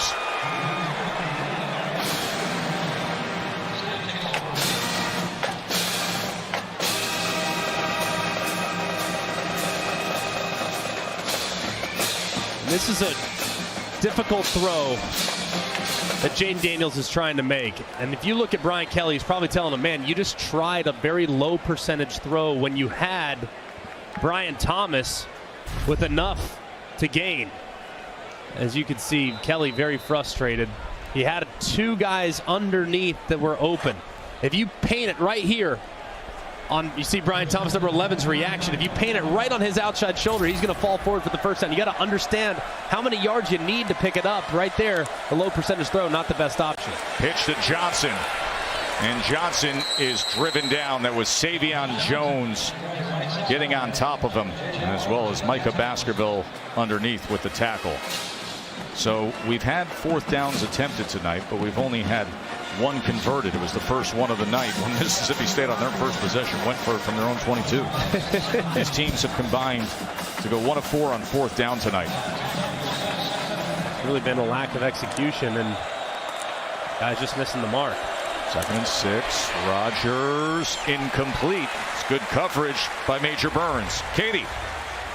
Well, guys, it's worth mentioning Will Rogers took a big hit on the sack in the last series. He came over to the sideline. He took some time to visit with Mike Leach, explaining, look, I just didn't have enough time to get rid of it. He walked down, dapped up his offensive lineman, and then he got on the bike trying to work through some things. So visibly shaken up a little bit, but this kid, he's got the mentality for this. Now Katie facing the roar of Tiger Stadium on a 3rd and 6.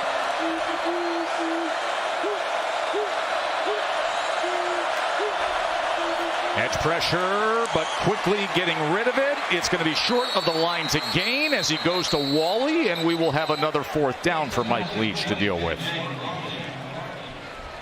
Nope, there defensively. You're going to go for it on your own 22 with 11 minutes in the first quarter. You're going to go for it here. Good job throwing into the pressure. They have really stacked the box, LSU has defensively, in these short yardage situations. We said earlier, if they would just do a zone read, pull it by the quarterback, see if he can pick it up with his legs, I think it'd be really effective, especially looking at what looks like man coverage right now from LSU defensively. See Matt House, the DC, with his arms folded. Can his defense get another stop on 4th and 1? Or does State have it? What they have right now is a timeout, as that play clock was counting down. 2:20 to go here in the third quarter, and that gives us the chance to go to the studio. And Matt, what do you got, my man? Guys, I should probably point out that Bobby Petrino is back in Fayetteville on family night, and his Missouri State team is up 17-7 on Woo Pig after that Jason Chilton touchdown. That made it 17-0 at the point. Arkansas scored since. And a reminder that Arkansas, this could be a look-ahead kind of week because they are going down to AT&T Stadium next week for a showdown against Texas A&M. And speaking of Texas A&M, of course, they are coming up next, trying to bounce back after the loss to App State. And they get Tyler Van Dyke and the talented Canes. Number 13, Miami. Number 24, Texas A&M. Coming up next, we got a 4th and 1 again, Graham. Right here, LSU is really sold out against the run. So if I'm Mississippi State, I'm faking it inside. I'm allowing this guy to crash, and then I might get Will Rogers out around the edge. Zone read. 4th and 1. Rogers to pass, and it's incomplete. That was Jay Ward breaking on it, and it's another turnover on downs. The Tigers defense does it again.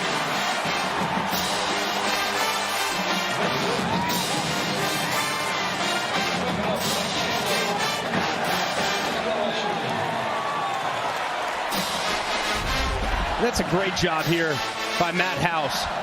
They showed man coverage before the timeout. What do they give you after the timeout? Zone. They drop out underneath it. 2 defenders' eyes are right at the quarterback. They collapse right underneath on top of it. And there's absolutely nowhere to go with the football. That's just a great job of showing one thing and then making a massive shift philosophically there during the timeout and getting into a zone. I think Leach was anticipating man, called a man beater. The zone wasn't going to happen. Daniels. This is complete to Jenkins, Dre Jenkins, who had the 8-yard touchdown earlier for the Tigers. Now a big opportunity for LSU with momentum. Trailing by 6 at home. Quick to the line is Daniels. That's when he's at his best. At some point, you got to throw it over this Mississippi State defense's head. Double move down the field. He keeps, and he's taken down by Jet Johnson. That's a heck of a play by Johnson. He's the guy who's played the most snaps for this defense. He's the heart and soul of this defense. Really does a great job of setting the tone and playing his fundamentals. He slid, kept his shoulders square, and dropped Daniels for the loss on the zone read. Excellent technique there by the linebacker.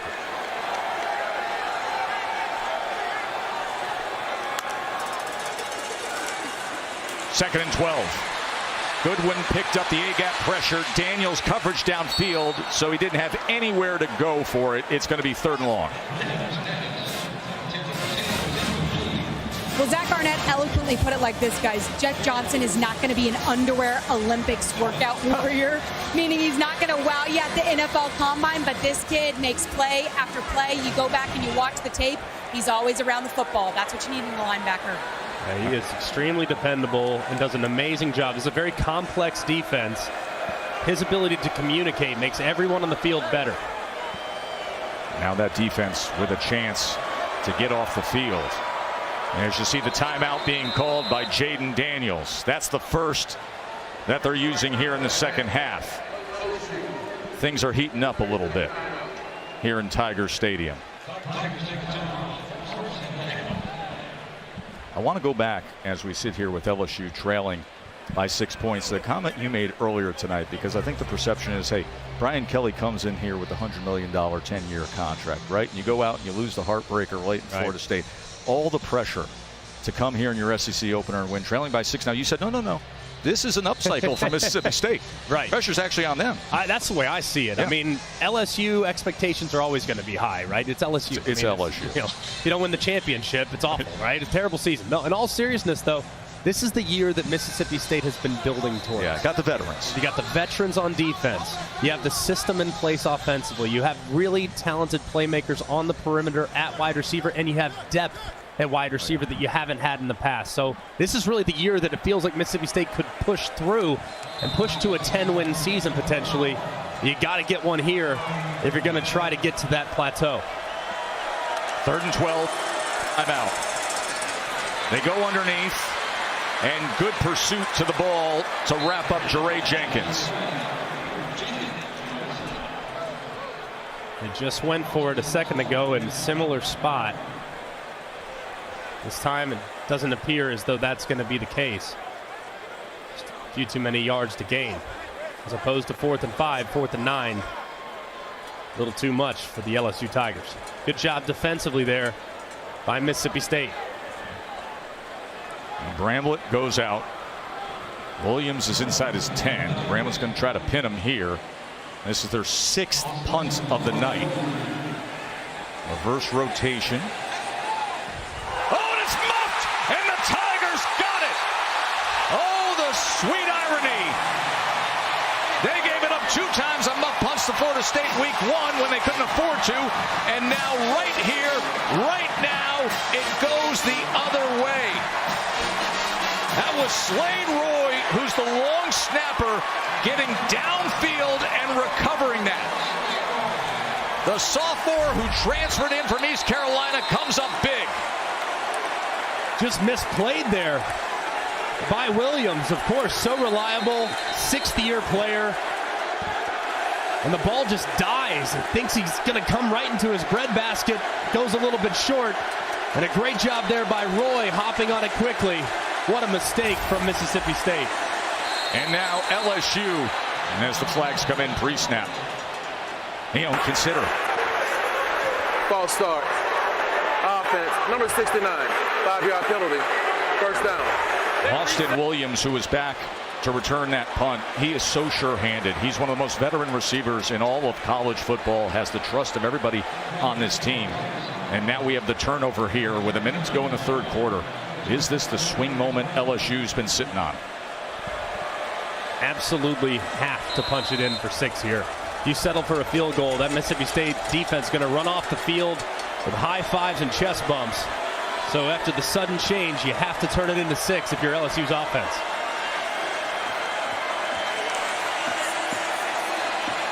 First and goal from the 14. Goodwin trying to leg drive to the 10-yard line, wrapped up by Richardson.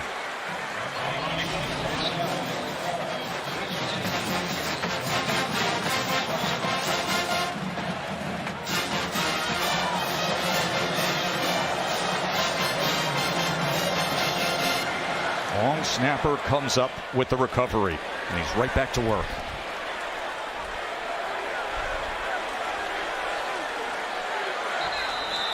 End of the 3rd quarter, and this place is buzzing. Just enough, believing, just enough, and hoping that 10 yards from now, they'll be in position to take the lead when we start the 4th quarter. This is pure hustle. Bramlett punts it away, and watch Slade Roy, the long snapper, sitting right on top of Austin Williams, saying, big day for a lot of folks here in Baton Rouge. Been fun. We're going to start the 4th quarter with this off the muff punt. 2nd and goal. Tigers, prime position. Can they cash in? Jaden Daniels with time, spins out of it. Going to try to do it with his legs. Inside the 5, it'll be 3rd and goal from about 3 yards out. Emmanuel Forbes had to chop him down. Good pursuit there from Mississippi State. Excellent job closing the distance. As soon as Daniels put that ball up into his arm, you knew he was a runner at that point, and they closed. Now if I'm Mike Denbrock, the offensive coordinator, I'm anticipating pressure from Mississippi State. They're going to bring the heat. Get your quarterback, who's athletic, out to the right to his throwing arm. See if you can't get a guy on the move. Butte in motion. 3rd and goal. Looks that way. Then goes straight ahead, and he's in. Jaden Daniels. Flag is down at the end of the play, maybe after the touchdown, but this place is roaring after that.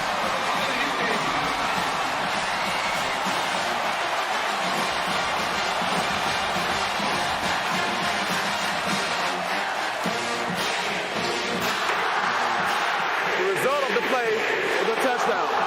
After the play, personal foul, unnecessary roughness, defense number 19.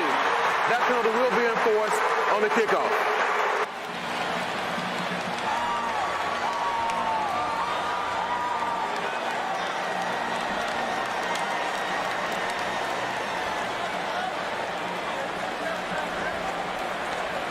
Ramos for the lead. That's how you do it. Their first lead of the night on Jaden Daniels' touchdown run. And Greg, that touchdown run was their first third down conversion of the night. They were 0 for 8 prior to that. Coming together moment is presented by Verbo. All right, the offensive play was a little pick route into the flat. Little rub route if you're an offensive player. They're trying to get Booty right down here in the flat. However, you're going to see two defenders stay way too wide for Mississippi State. Watson stays way too wide. As you can see, Daniels sees the Red Sea depart. He goes north and south and is very decisive as he puts that back foot in the ground. As you see, Slade Roy, the long snapper who recovered the muffed punt to set up the LSU Tigers in the scoring zone. Just great job there by Jaden Daniels. Will Rogers in State with a man in his face, and Woody Marks can go nowhere. That was Greg Brooks coming up defensively.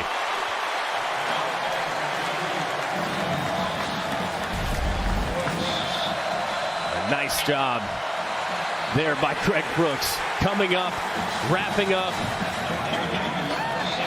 LSU team, for the most part, has done a really good job tackling tonight. They've allowed a couple big runs, but that's to be expected against these excellent backs. But most of the time, they've kept them, for the most part, bottled up.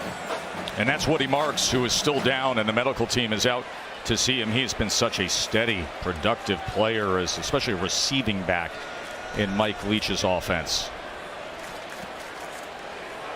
As they are looking at his left ankle, and with that, we will take a short break and come back to a roaring Tiger Stadium.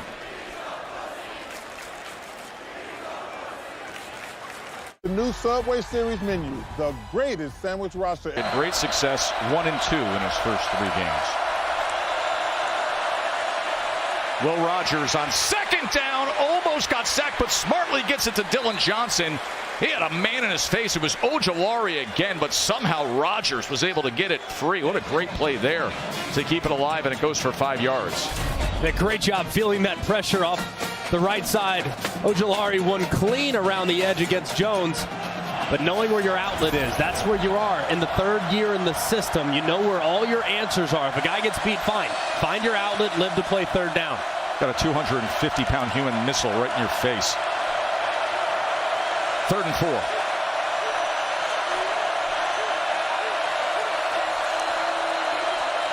Rogers.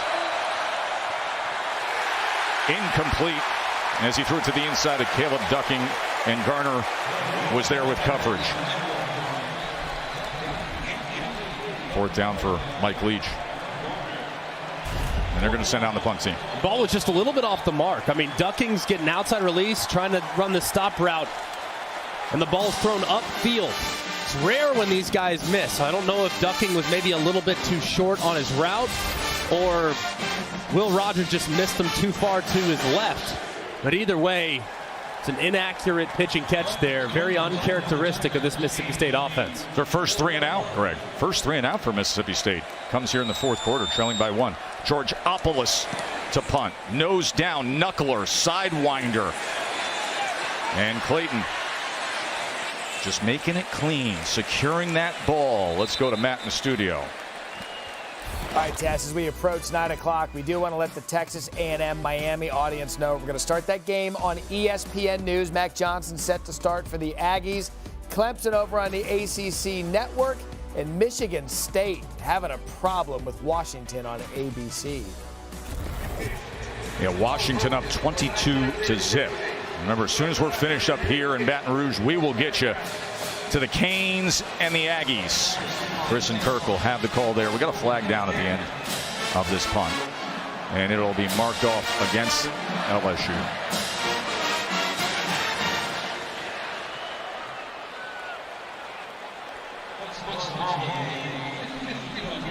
So this drive will begin at the 15-yard line. Jaden Daniels, who moments ago was able to run it in from 3 yards out, and then the extra point by Ramos has LSU up 17-16. Mississippi State missed an extra point to start the game. And that is the difference right now. Missed extra point and a muff punt for Mississippi State. Special teams miscues costing them. Emery trying to find anything. And gets that push behind that new offensive line. Katie. After Jaden Daniels rushing TD, guys, he got a little banged up. He had a cut on the left eye. He came over to the sidelines. They addressed it. He was using an ice pack here, as you can see. Brian Kelly did check on him. Once he said he was good to go, I think Brian Kelly was a little underwhelmed by the size of the cut. I got to get my man Stitch Duran to work the corner of Jaden Daniels. 2nd and 6.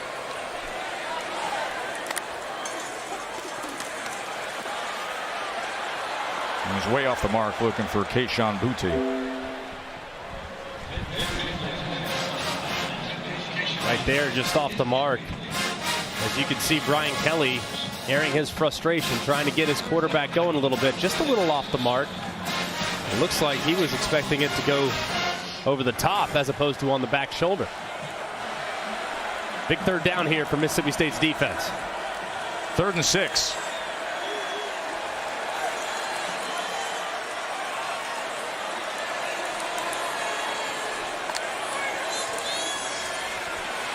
Daniels, easy pitch and catch to Neighbors for a 1st down.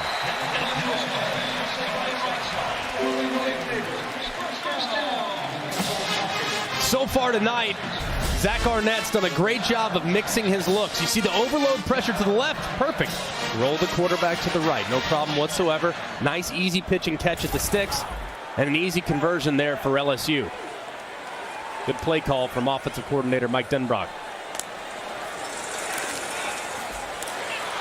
Trying to get it to Mason Taylor, and that's incomplete.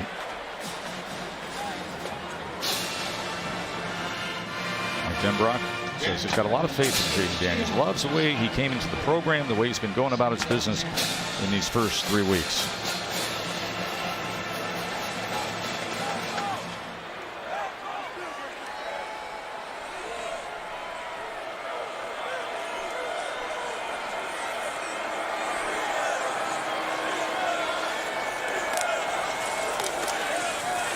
Emery's 6th carry of the night as he surges ahead. It'll be a 3rd and short as he gets to the 37-yard line. And the run game, just traditional run game tonight, has not really been there for LSU. They have decent rushing production, but most of that's been off scramble drill when Jaden Daniels decided to escape the pocket and create on his own. So here, they opt to hand it again to Emery, who's back after the 2-game suspension and after missing all of 2021. 3rd and 2. And Daniels has 77 yards rushing. Emery has 19. Daniels. Again, he goes to Neighbors for a 1st down. So after going 0 for 8 on 3rd downs, LSU has now converted their last 3.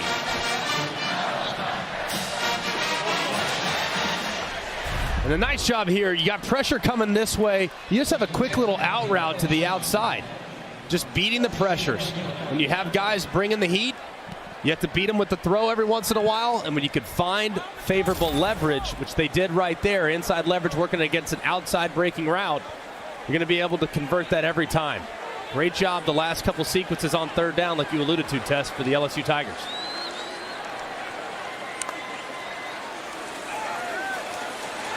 Daniels quick to run this time, and it's a good one. As he goes ahead, made that dive ahead. And he's crossing midfield to the 46-yard line.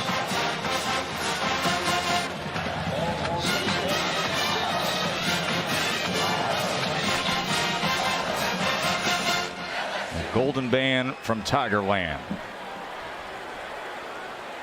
A lot more to play for here in the 4th quarter. 1-point lead. 2nd and 4.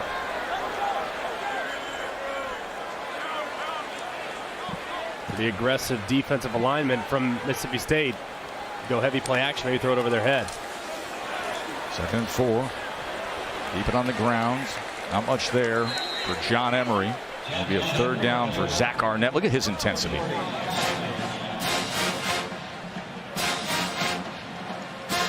don't think a defense with Mississippi State, but quietly this defense has been among the SEC's best statistically for the last couple of years. So far on 3rd down, Neighbors has been their guy. You can see here, done a pretty good job bottling up Booty all night long. Let's see if they can find Neighbors again. It's been the hot hand in 3rd down situations. Number 2 receiver, bottom of your screen. 3rd down and 3. Pressure from Johnson is picked up. And again they go to Neighbors, Greg. 3 for 3 on 3rd down on this drive.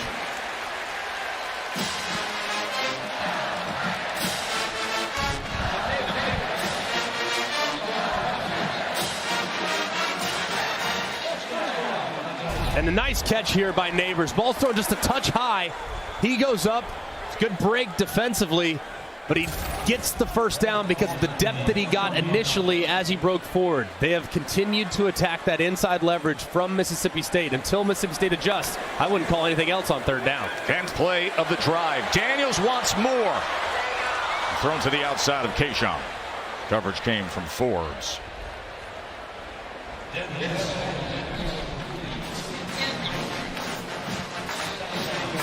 Reminder, they're getting underway with Miami and Texas A&M, and we'll get you immediately there. Chris Fowler and Kirk Herbstreit.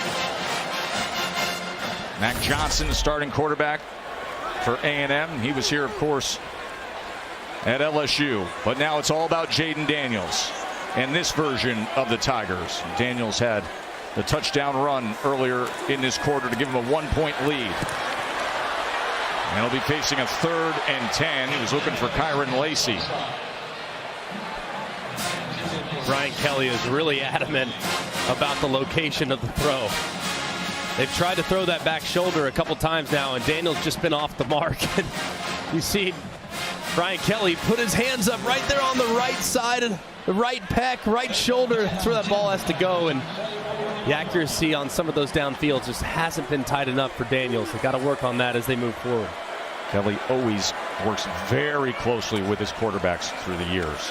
3rd and 10. They're going to swing it around off the orbit motion. Josh Williams. Oh, he gave a little and stayed up, but then a rally to the football by the rest of the Bulldogs defense. As the ball came out at the end, they're claiming their habit, but he's being ruled down as that clock continues to wind down. Under 8 minutes now. Tell you what, Colin Duncan, number 19, he got an awful lot on this play. One, he absorbs the initial hit. Then his own buddy trucks him as he tries to pick up the fumble. Duncan delivers a big hit. Watch it right here. Number 19 on the right side. Here he comes flying in. Boom! There he is. 4th down and 3.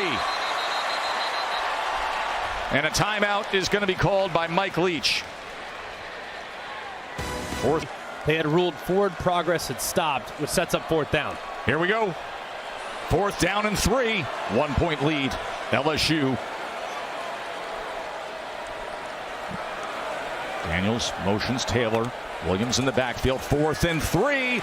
Gonna loft it downfield. Neighbors again goes up and gets it. It's been a dynamic combination for the Tigers. Daniels to Neighbors. 1st down, LSU. And it is a 1st and goal.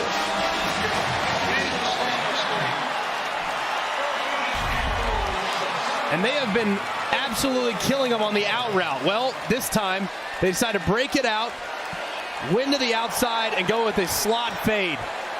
And a good job there by Jaden Daniels, giving his wide receiver an opportunity to go up and make a play. Sometimes you'll see guys overshoot him. No, let your guy go up and high point it. He does. And Neighbors has been the answer to the 3rd down and 4th down woes. 1st and goal. Williams driving ahead, reaching for the goal line. And they're saying touchdown. Touchdown, LSU.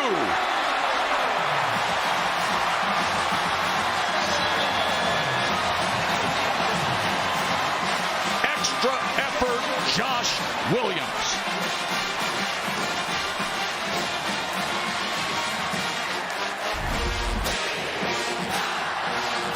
Just a great job of continuing to drive your legs, understand exactly where you're at, be careful reaching that ball across as he just finds Forbes right there. He turned him into a blocking sled.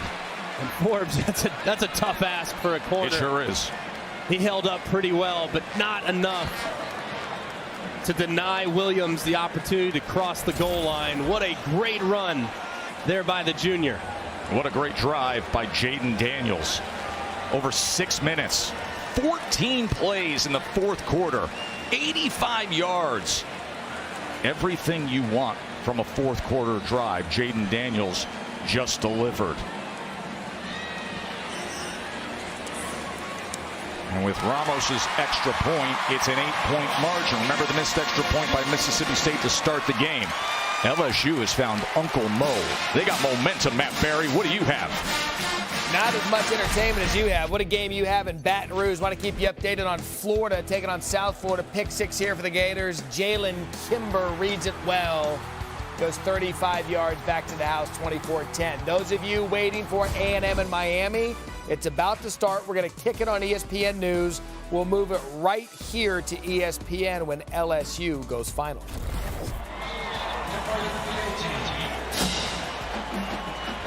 So interesting, isn't it, Greg? And if you just put your head down and focus in how things turn around. Right, a couple of weeks ago, we're sitting there, and Malik Neighbors has the 2 muff punts down in New Orleans, and now you sit here tonight. He's got 6 catches for 75 yards and all these key third down receptions.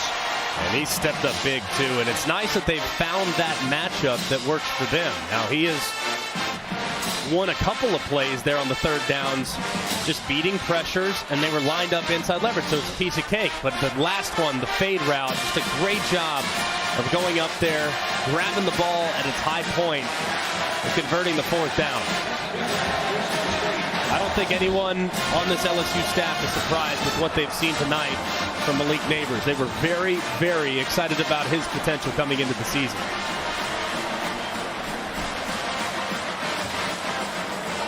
Place has come alive. West and Tiger Rag. They got the Golden Band rocking. They got the Golden Girls pumping their arms. They got themselves an 8-point lead. Here's Griffin off the hop from the goal line. And here goes Griffin. Watch out! He can burn it. Flag is down as he's trying to take it, and he is torn down at the 11-yard line. Flag is down all the way back at the 27. It was Bernard Converse who had to hit the accelerator and track down Griffin. During the return, holding. Return team, number 14. 10-yard penalty on the start of the foul. First down.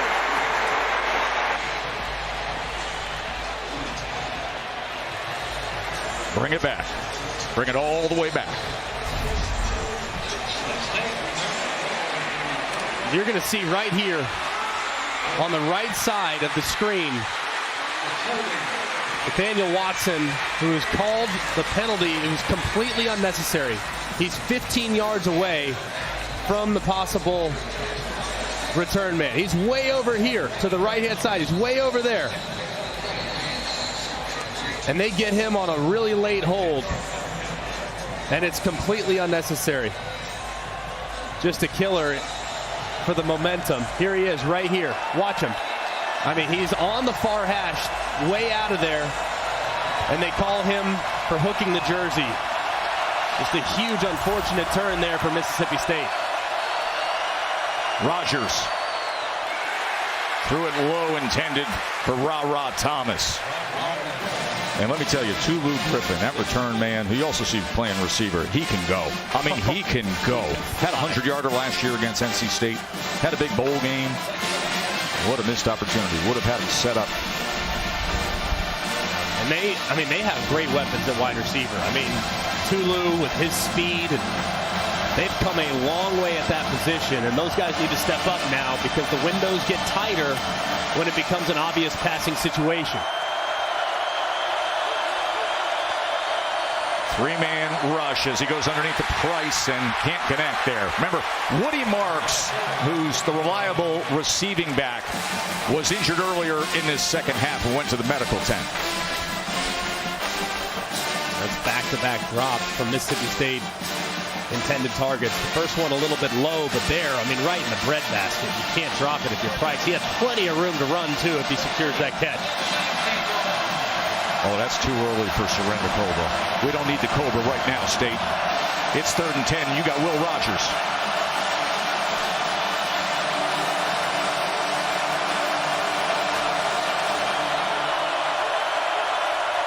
So loud here at Tiger Stadium. Rogers. He just had a shuffle it ahead as they were closing in on him, and it's incomplete. That was B.J. Ojulari again. Greg, he has been so active.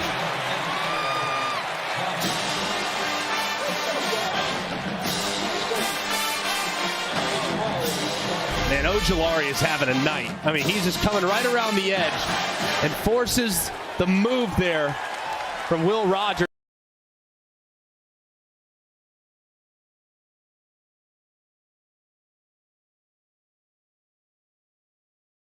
Tries to get it to his outlet. Johnson on the shovel. Mike.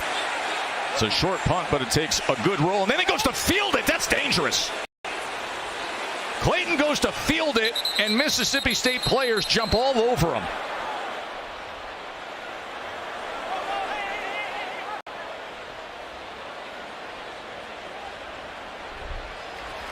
And LSU, a sigh of relief. They've secured the football. That's all they've been wanting to do since they walked away from New Orleans and that loss to Florida State. Just give the offense the ball.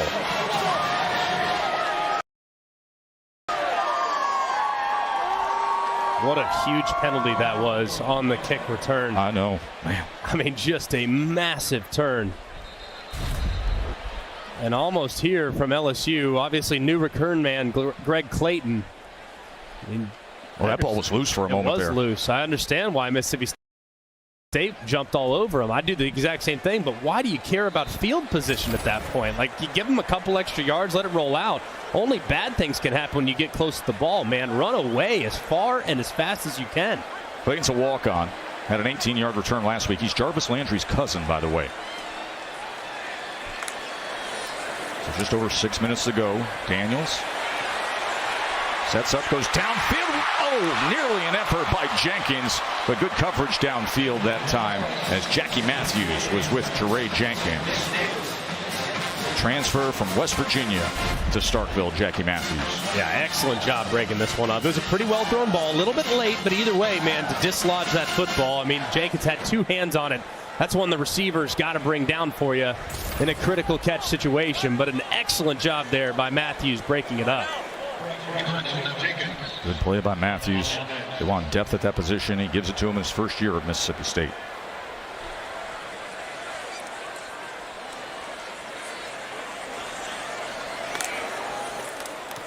We'll go with Emery on the ground here.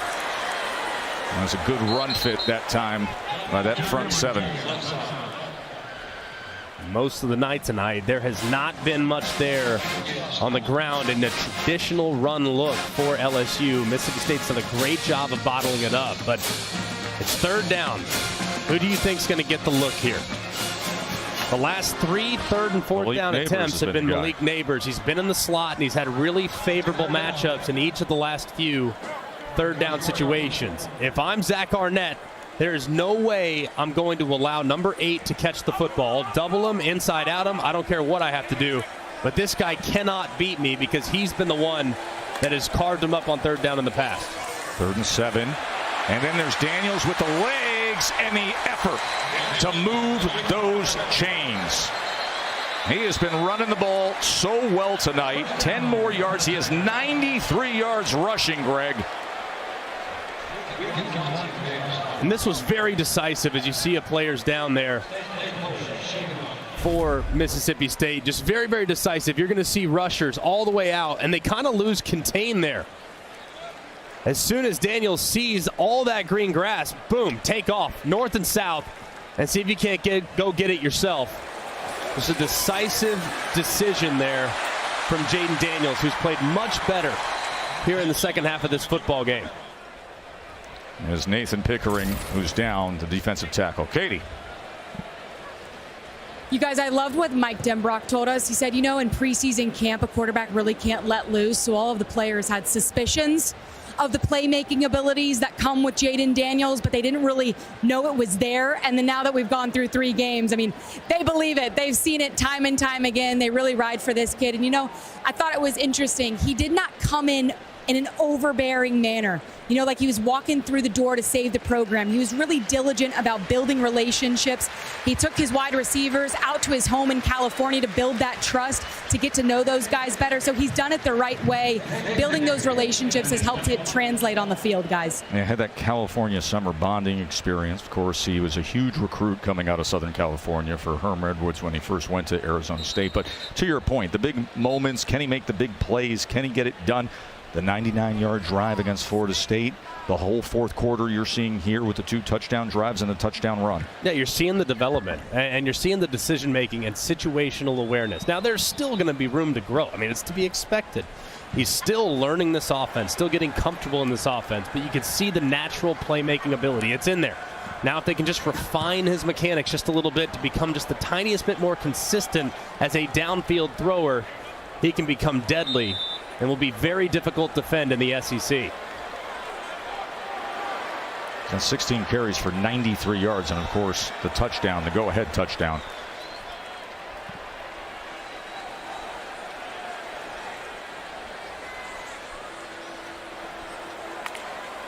Under 5 minutes to play. Goodwin, good run. Look at this. Armani Goodwin.